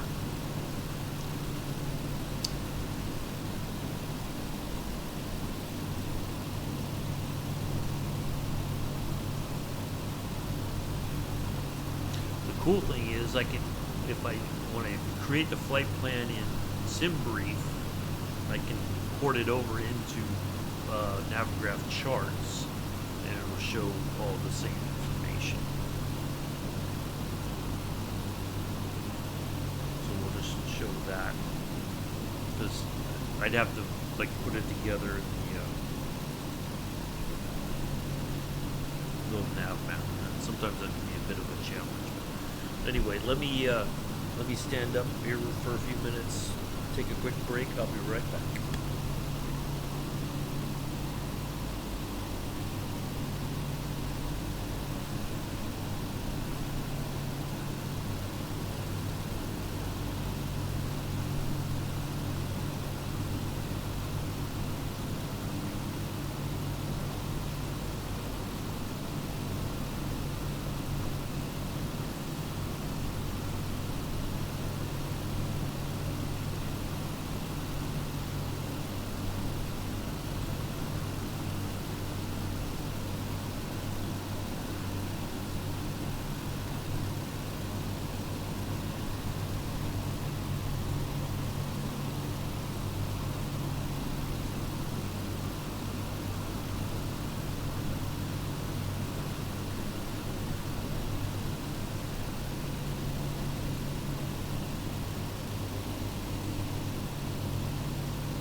All right, let's see where we're at now.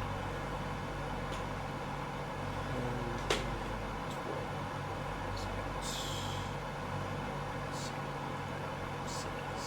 Mirroring our top of the set. I think what we're gonna do, we're gonna get, once we are right about here, we're gonna start our descent. We're gonna have a nice lazy descent. We're not gonna go forward, like we kind of would in the DC-3. We're gonna have a nice gentle descent.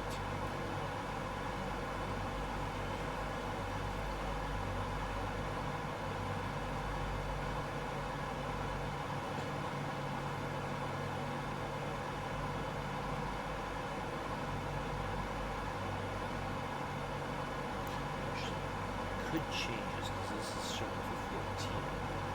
Let's see if I change this to 10 at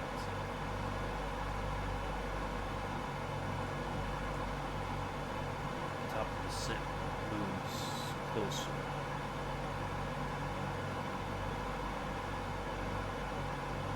No, I still think we're gonna go to start somewhere around here. Our descent phase.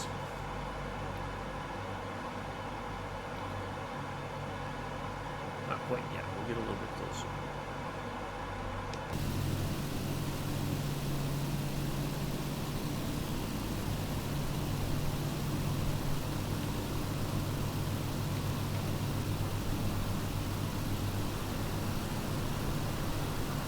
That's a good picture right there.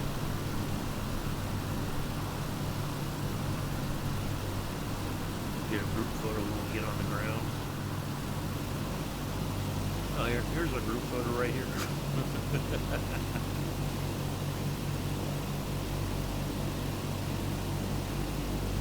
we go.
As big as this plane is, and maybe as high as the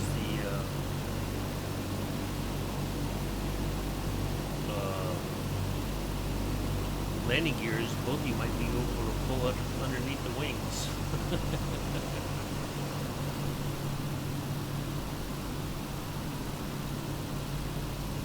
This is definitely some farmland here. Must be some kind of a town or village or something around here.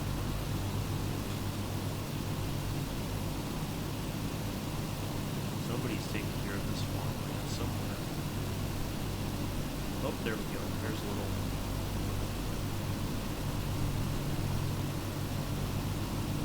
built up area there.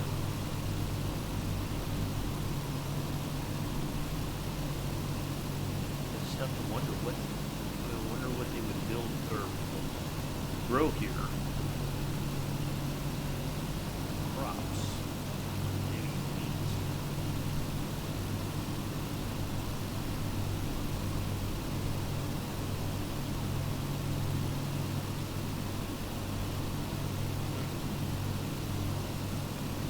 Besides that, I don't know what kind of crops would stand this kind of a region in the world.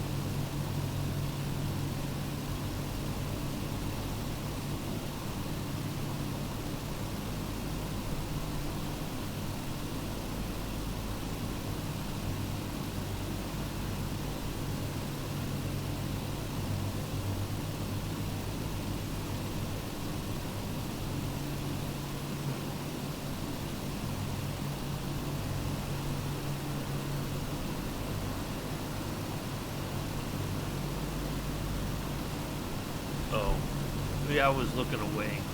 Sorry. I was just wondering, like, what sort of crops would be something that you would grow here? What would be in this area? You know, different climates, the the temperatures and all that. I mean, some of these fields look pretty big.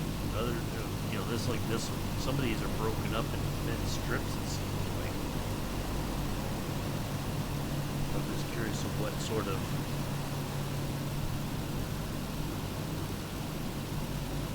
stuff would be grown.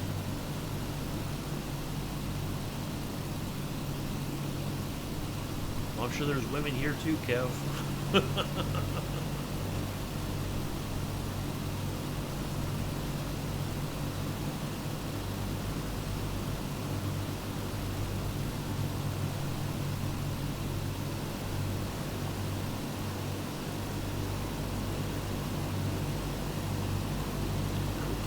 No. Don't think that would be the case. You don't grow cocaine, you grow the coke. There's certain plants you grow that help produce cocaine. But cocaine is not a plant.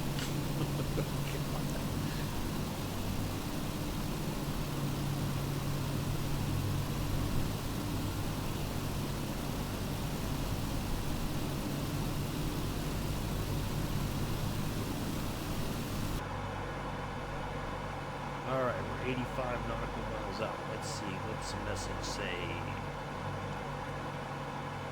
Approaching BNAV profile. Okay. Alright, so let's go ahead and get our... Let's turn this off. We're going to go into descent. 26 inches, please. Setting 26 inches.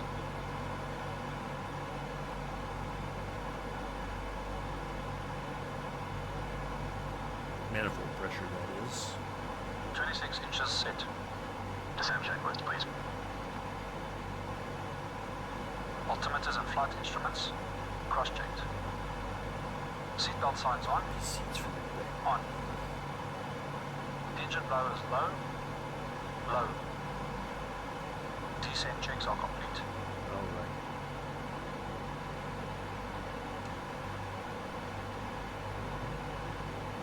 I have to say that's the coolest thing about this plane is that Mr. Randazzo, and I'm not sure who the other voice is to do the voiceover for the automated flight engineer. I thought that's a pretty amazing thing.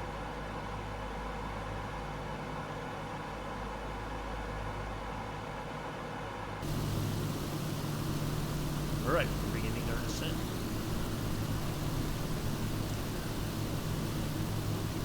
Oh no. This, actually, you know what? I did fly. I just realized we did a flight in Alaska, the DC-6. I don't remember if I used the Alpha Bravo or if I used the Velocity 1 flight stick.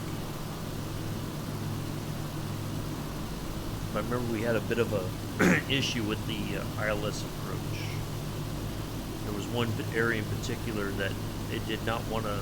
It was sending us completely way off the path for some reason. Remember that? Really? You think that? That? Okay. I see how you are.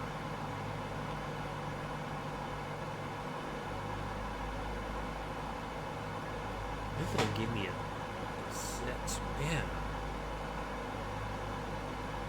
I might have to make sure either one of you win this time then.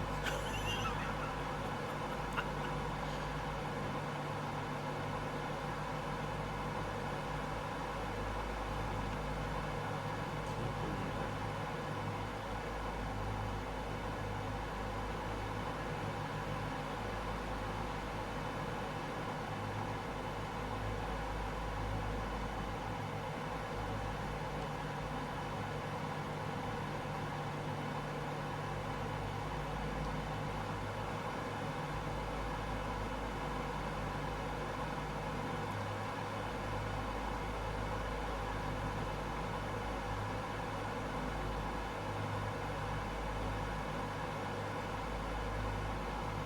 looking at 3,800 feet. That's our goal.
Marshy area here.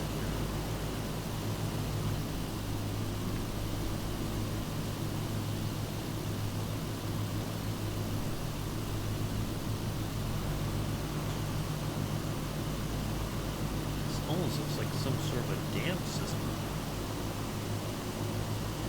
Levee at least something.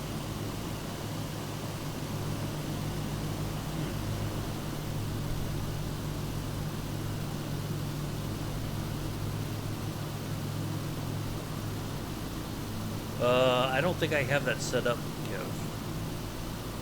I'm not sure how to do that, but yeah, I don't know. That's the one frill I don't. One of the few frills I don't have, besides sounds.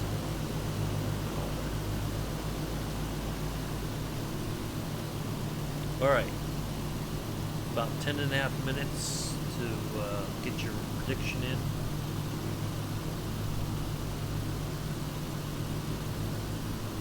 Optional, of course. Participate.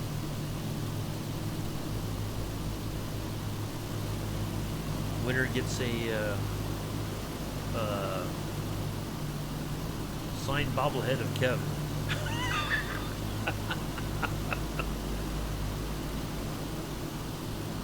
Coming soon to a toy store near you. Bobblehead Kevin.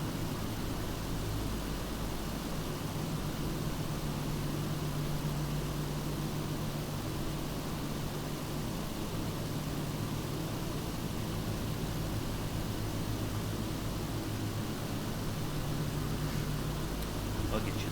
All right. Thank you.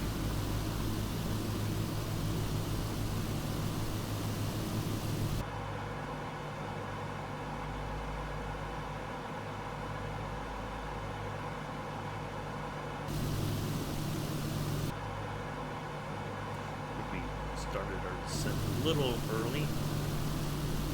We might level off at 6,000. What we'll do is we'll level off at 6.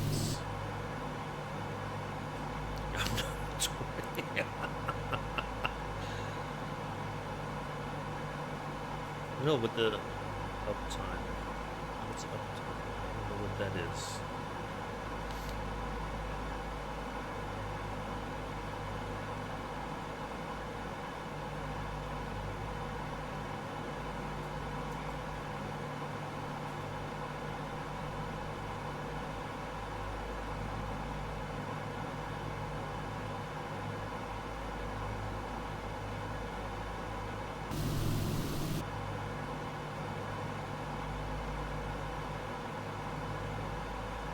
Oh no, I don't have that either. No, I wouldn't have that on my channel. No, I learned a lesson from watching Kev deal with all that. No. If people would be spamming it, I wouldn't be able to catch anything in the chat. No.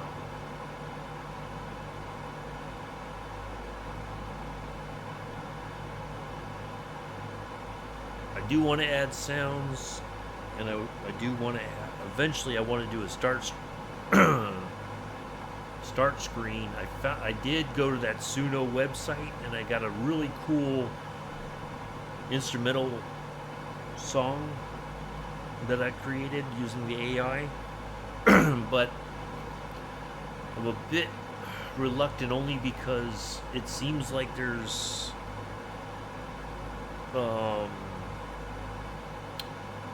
questions about who owns it, because I didn't pay for it, but I did. I mean, I created an account, but I didn't do a paid account. So whether or not you can use it for like a start screen or something like that, I think it's a pretty catchy tune.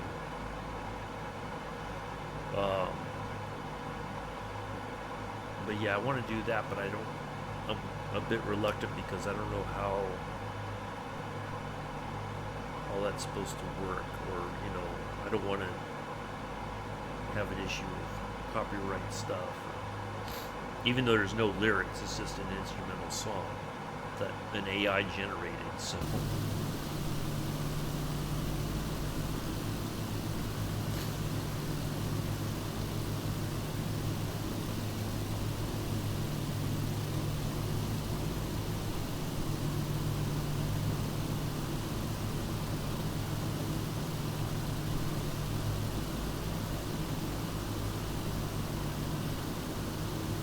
I do have a Stream Deck that I'm going to spend some time soon getting that all set up.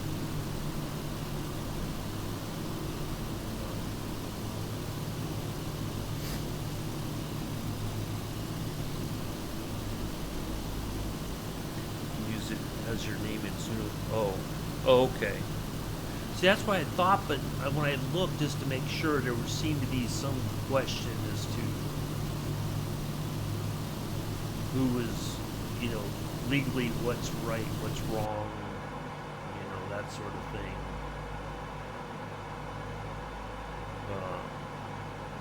So, all right, 48 nautical miles. We're almost at 6. Kind of a nice, lazy descent.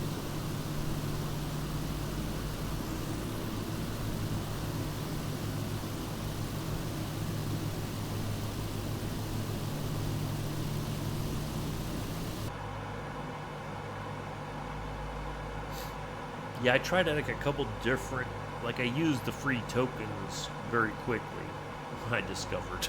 Because I was just trying different things just to see if I could, find a song that I thought was a good, starting soon song sort of thing. So, someone would have to buy it from Suno and you would have to give them, okay. That's what I thought, but I wasn't 100%. Like I said, it seems like there was a lot of questions as to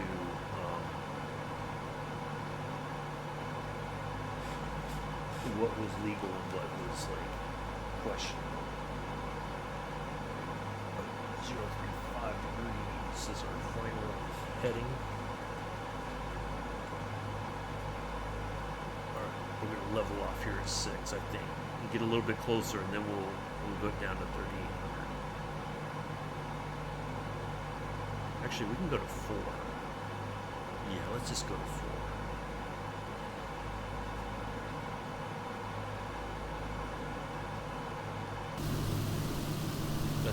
I think the area is flat enough. We don't need to really worry about it.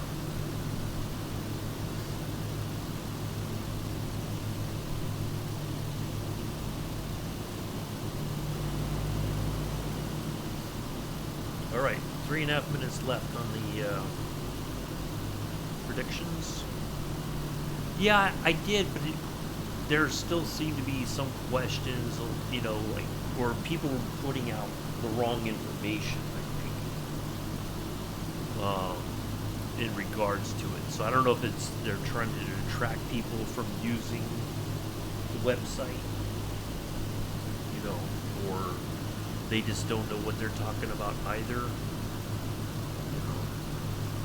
Just people being stupid, so to speak. So I thought that's what that was the case, but I wasn't 100% sure. And I know you've used some of their music, and all that. So unless they just haven't gotten hold of you yet, Kev. The lawyers are looking into your case as we speak. I don't know. But yeah, I mean, I think it's a great song. It's, you know, got a good sound to it, I think, to enjoy. All right, let's go back here to this portion. Zoom out. Okay.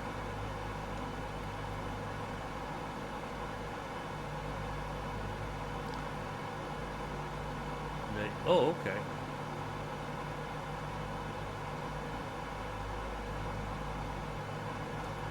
Fair enough. Well, I'll have to put together a starting soon screen just so that I have time to, you know, people have a few minutes to get in to the stream and all that.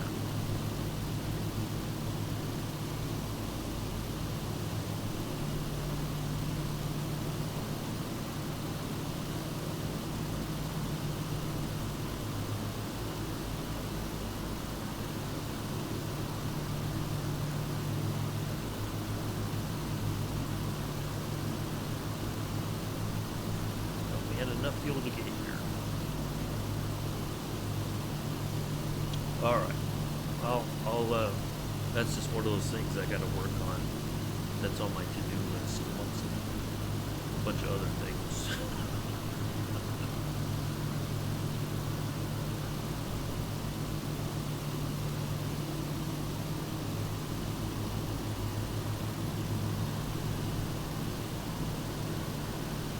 I like some of the sound stuff like that you have and Scruffy had on his stream.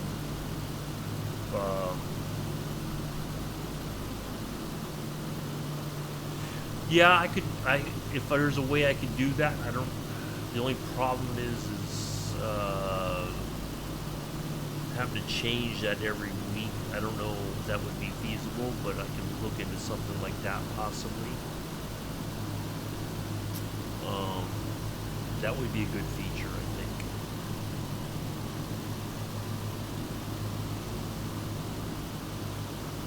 If there's a way to do that. The only thing is I could put the airport information and any waypoints, you know, kind of like I had that VOR DME, you know, roughly halfway into the flight, so that if people want to do the entire flight, that they have a place to land, and all that. All right.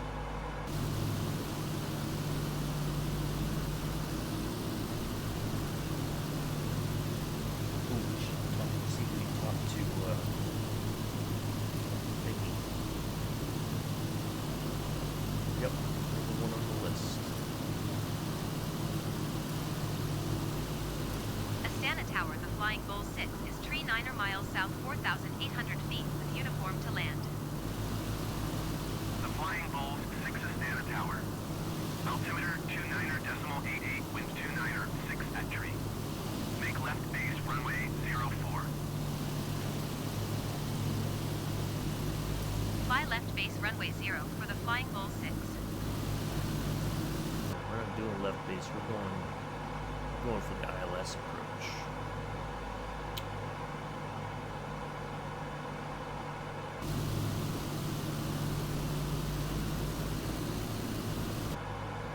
All right, we are still how far are we?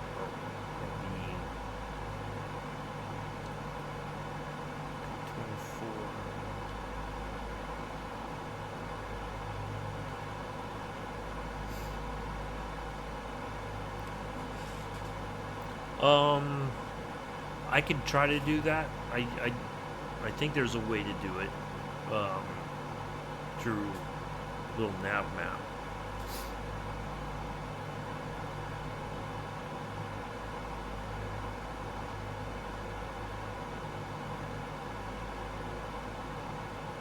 because I don't always use SimBrief for, you know, like I wouldn't use it for something like this.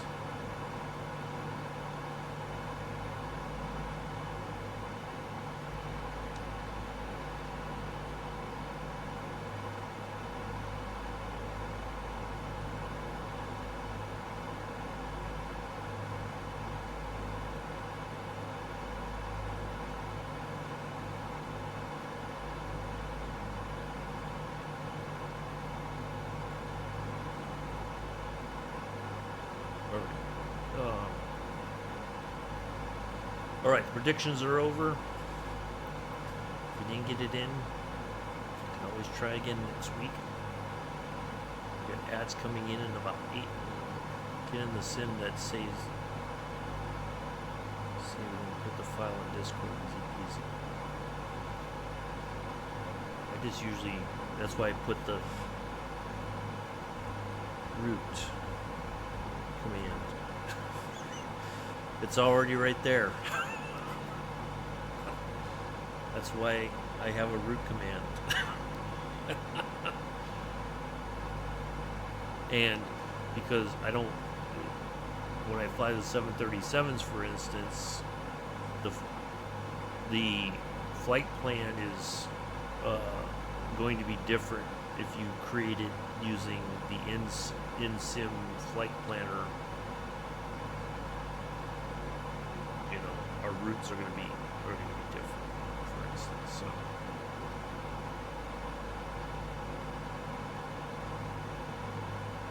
Well, that's the most basic flight plan, though. You have the departure airport, the departure runway, a nav point, and the arrival airport and runway.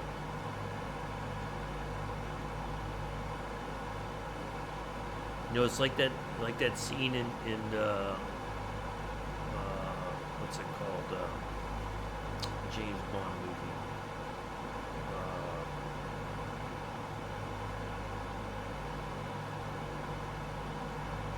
Best one, I thought. But he said, here's a pen and a radio. Like the most basic technology. Here's a little radio transmitter.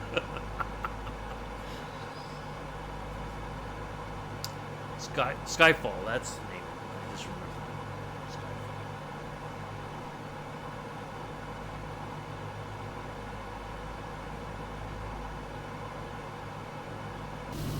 Ooh. See, I got so busy thinking about that. I almost forgot. Hold on.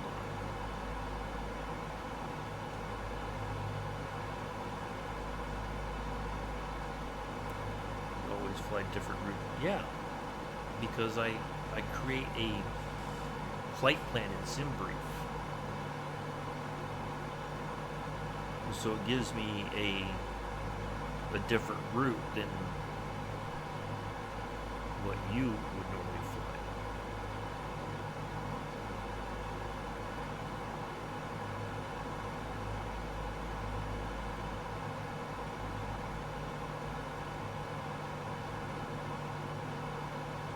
All right, so let's see where we're at.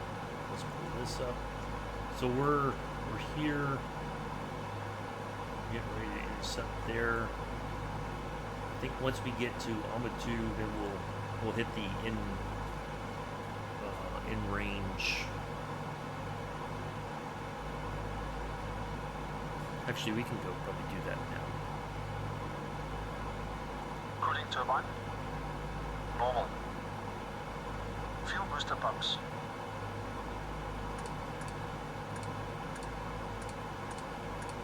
On low.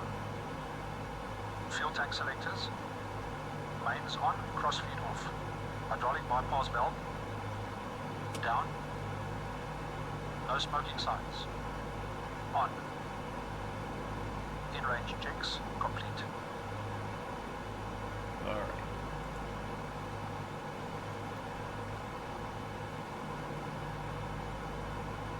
And then as we get, once we pass over Almaty, then we'll go ahead and hit the before landing checklist.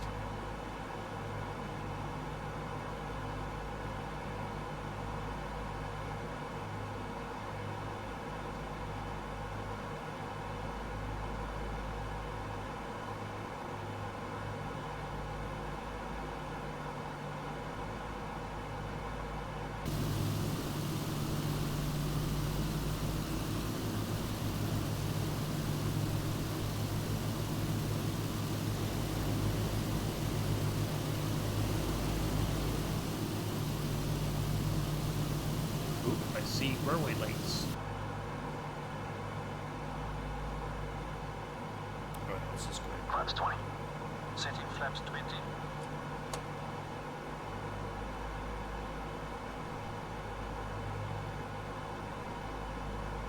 20 flaps set. Mistress Ridge, please. Auto ridge. Alright, Mistress folks. set. Gear up and down, please. Gear up and down. You're coming down. Alright, it's that time. We're going to snooze the ads for the remainder of the flight. So you can watch me land this behemoth. Hopefully we're gonna show Kev and Infidel that we can land this plane better than they think I can. Gear down and locked. 3 rings. Props. 2400 RPM. 2400 RPM set. Cow flaps. Plus 3 degrees. Cal flaps set. ADI. ADI off. ADI is off. Landing lights. Speed good. Extending lights. There Lights we go. extended and on. Carbine. Carbine cold. Set cold. Before landing checks complete. Alright. I like it. Thank you, Automated Flight Engineer, for your hard work the entire flight today. It made my life easier.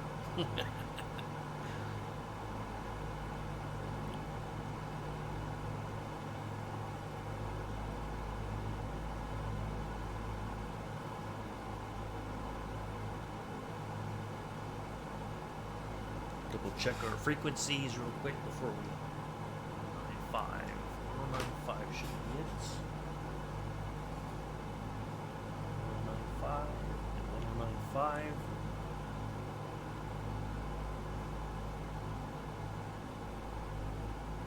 $15 or so nautical miles out from the VOR.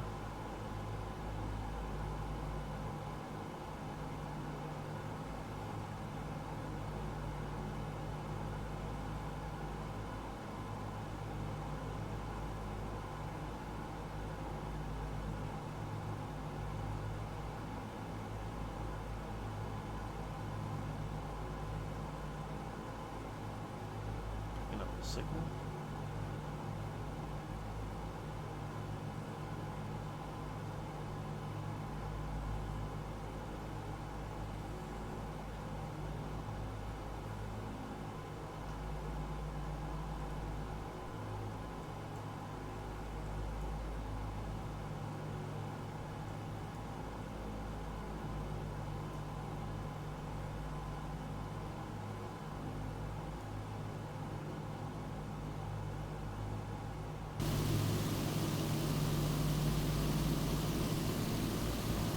Why is it descending on its own?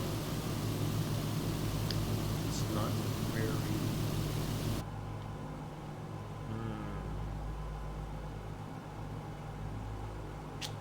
This is what happened before, I think. It's not holding the altitude. And we're slowing way down. I might have done that a little too early. Yeah, we're dropping altitude a lot. Okay. This is what I was afraid of.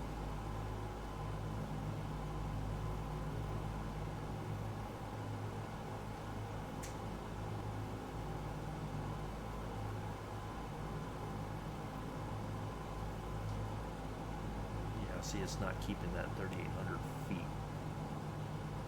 I don't know why.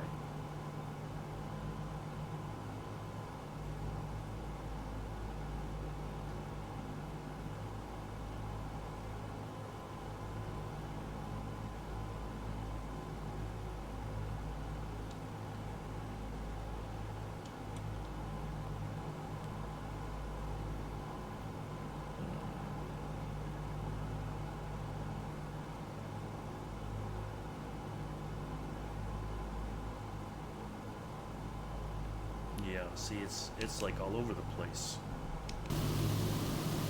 Yep. Okay, we're gonna have to like...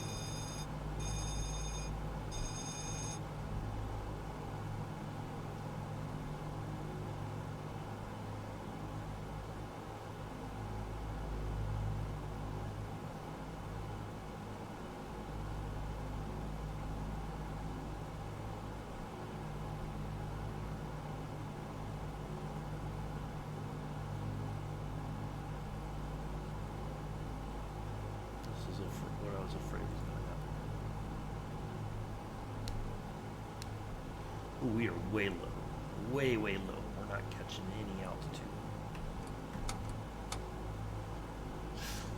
Oh crap. This is what I was afraid was going to happen.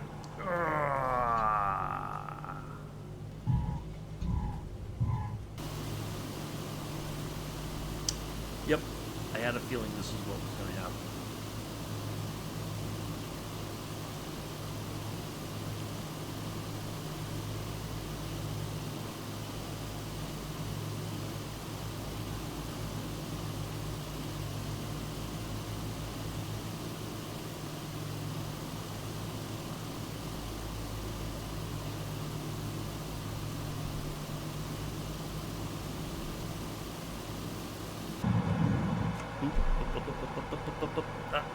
Crap. It's gonna totally... It's gonna stall again. Damn it. Yeah, I can't get... Oh, come on. Yep, I can't get this thing to... Wow, it does not want to behave itself. Wow, okay.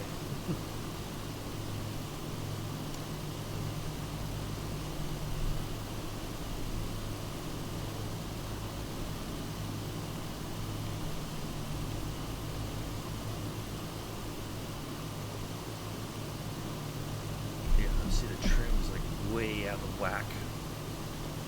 Man, I don't know what.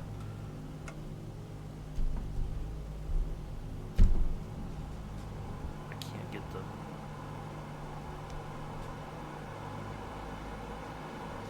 Yeah, see, I can't get the control of the plane at all.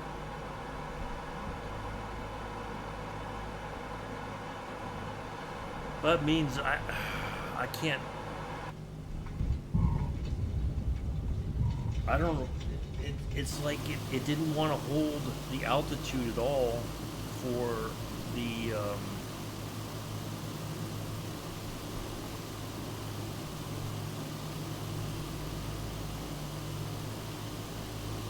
like it just suddenly started dropping altitude, and I don't know if it's just because I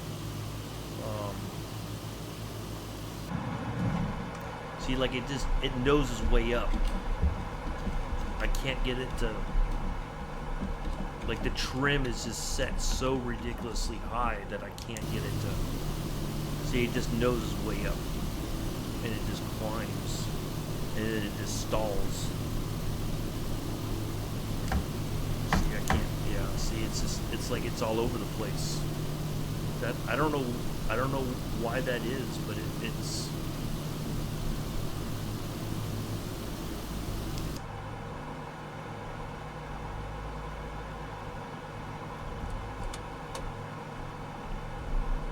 like I didn't have this problem before.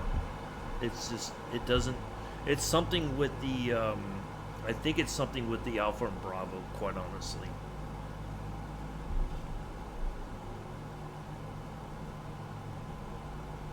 Alright, if I can just get it to settle down now.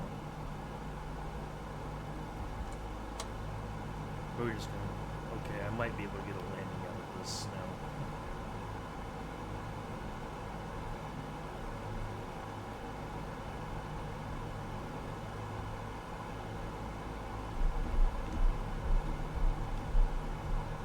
Yeah, it's like very weird, like it does not want to, like it didn't hold the altitude like I expected.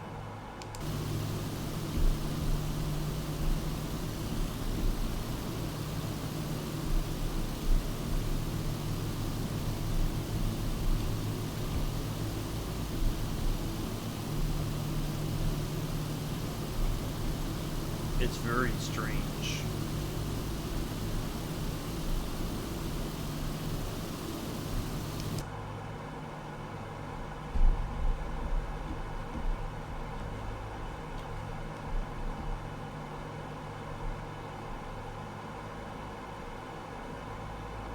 Alright, let's see if we can actually land this thing.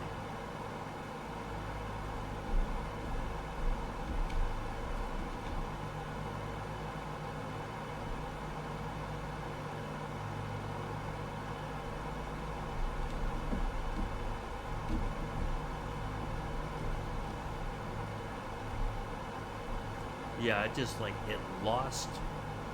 It didn't hold the altitude, and it just kind of like it was losing speed. I may have gone onto the before landing a little early, and that might be the reason why. I should have let it turn and then gone into before landing. That may have been my fault. It may not have anything to do with the controls. It just may be that I screwed up on my own. It's been so long since I flew it that sometimes I forget that if you do stuff a little early, it will come back to bite you in the butt.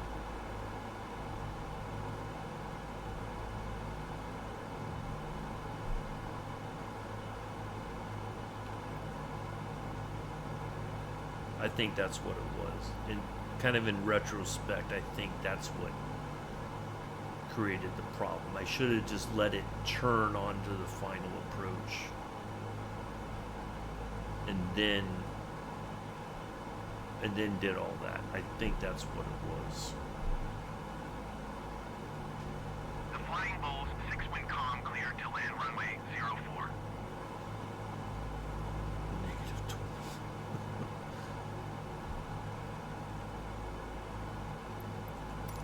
Cleared to land runway 0 for the Flying Bull 6.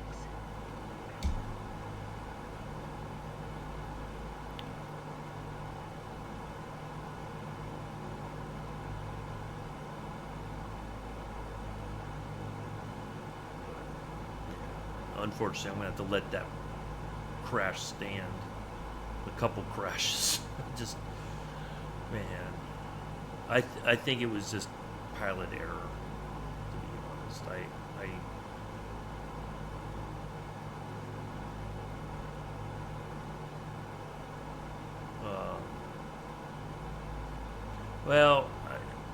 You know, it's one of those things that I haven't flown this plane in so long that sometimes it's hard to remember when to activate certain, you know, aspects of it.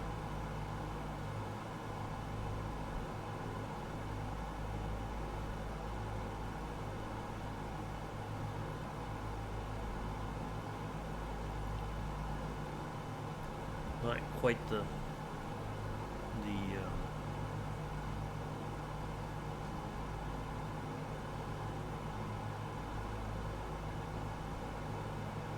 flight I was hoping for today, but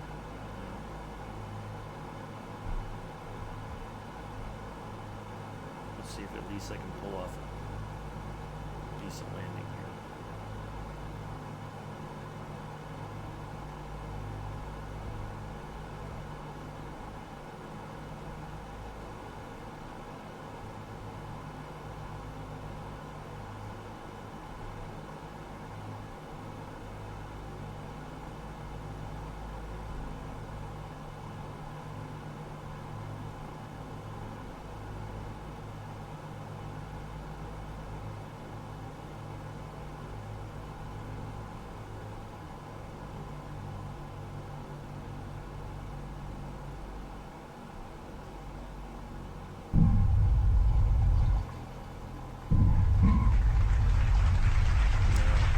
That was a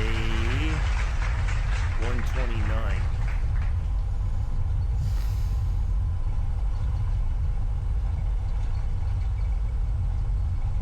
You turn off the autopilot if you did the trim is left when it was set.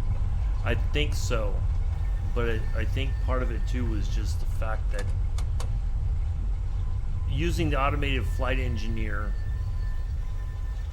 The Flying Bulls to get the plane set up is what, when I hit that sort of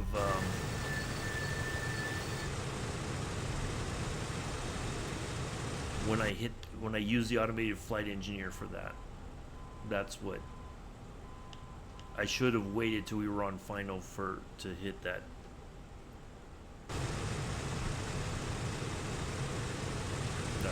That was my fault. I think it was operator error.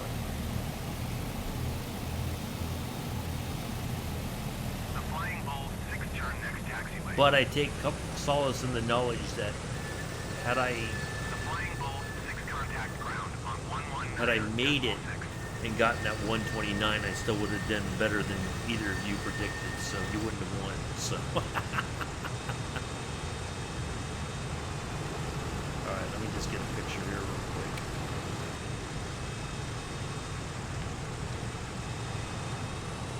The Flying Bull 6, please acknowledge. Well, shut up.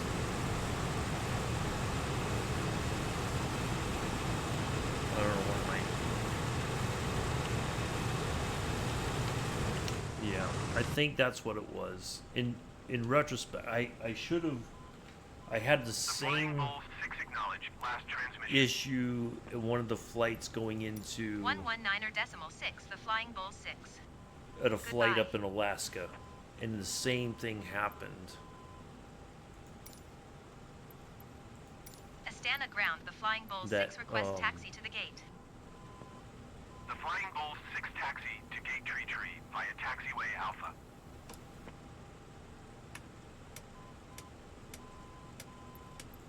Taxiing to Gate Tree using Taxiway Alpha, the Flying Bull 6. After landing checks complete.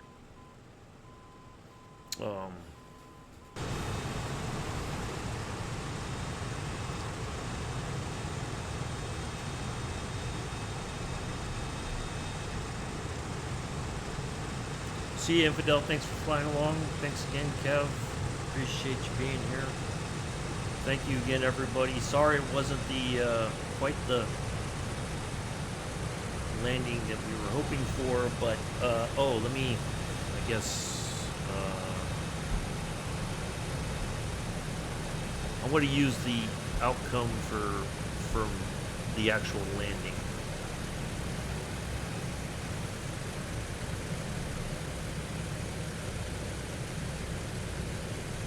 I don't think anybody won. Oh, somebody won.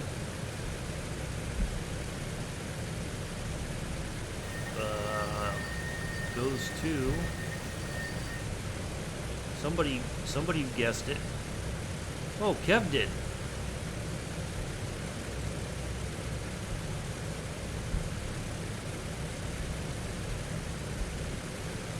Oh, dang, I thought I beat the expectation.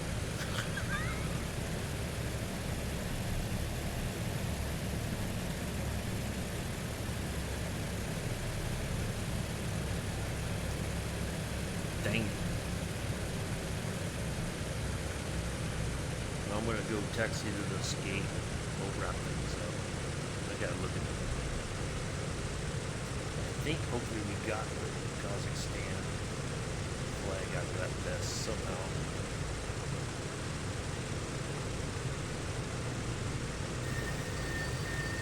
Oh.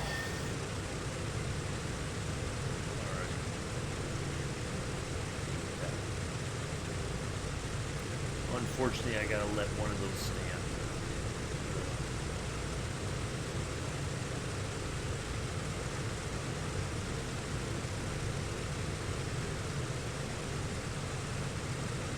Got the flag, but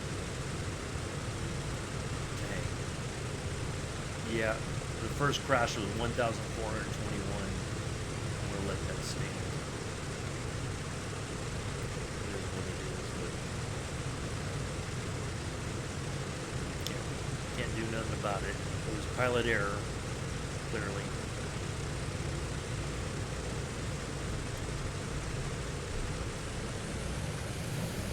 Oh well. Let me get over here and park before the ads start again.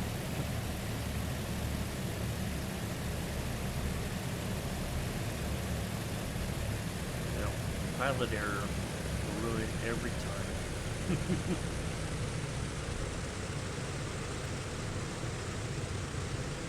My in-range part, I think, was spot on.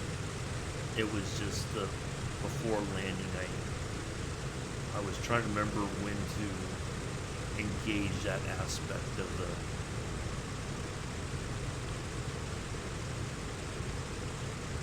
that's when it should have happened.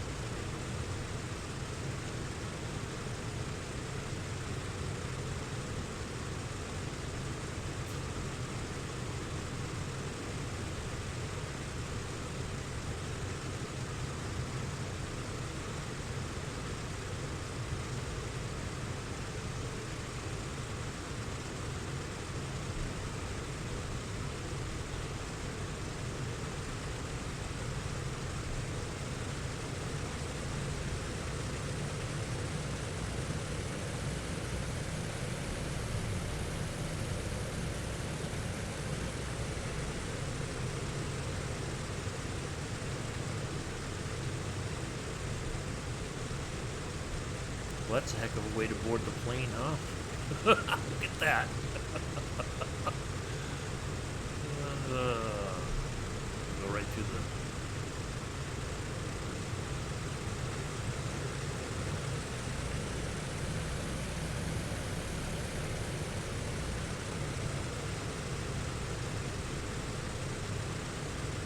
Heck with it. Might as well go all the way through the airport, huh? Parking brake is set. Cut entrance.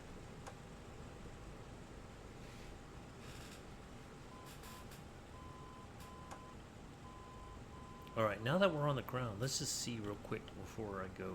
Can we get in here now? No. See, I don't think they ever... that door is not... You can't pass through it for some reason.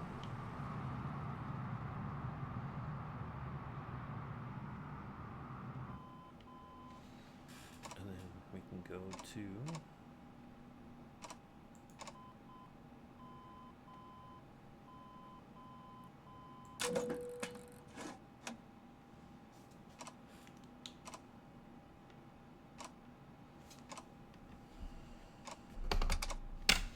There we go. Got it. 2.5 hours-ish. Not bad. We get credit for one landing, one takeoff, thankfully. Not multiple landings. Anyway, that's going to do it for today, folks. Thank you all for coming in and hanging out. Lessons learned, as always. That's the important part. We learned where we screwed up and learned... well, we learned something, right? That's the important part.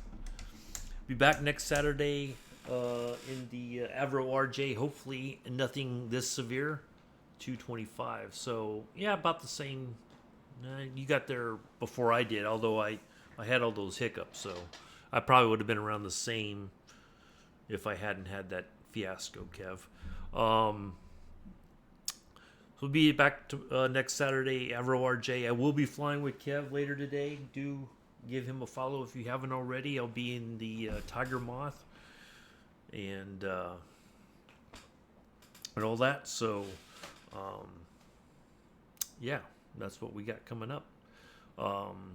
Do enjoy the rest of your Saturday, morning, afternoon, evening, early Sunday already for some folks around the world. I have been and always shall be your host, pilot, lead singer, driver of the airplane, sometimes crasher of the airplane, Uncle B. Until next time, peace, live long and prosper.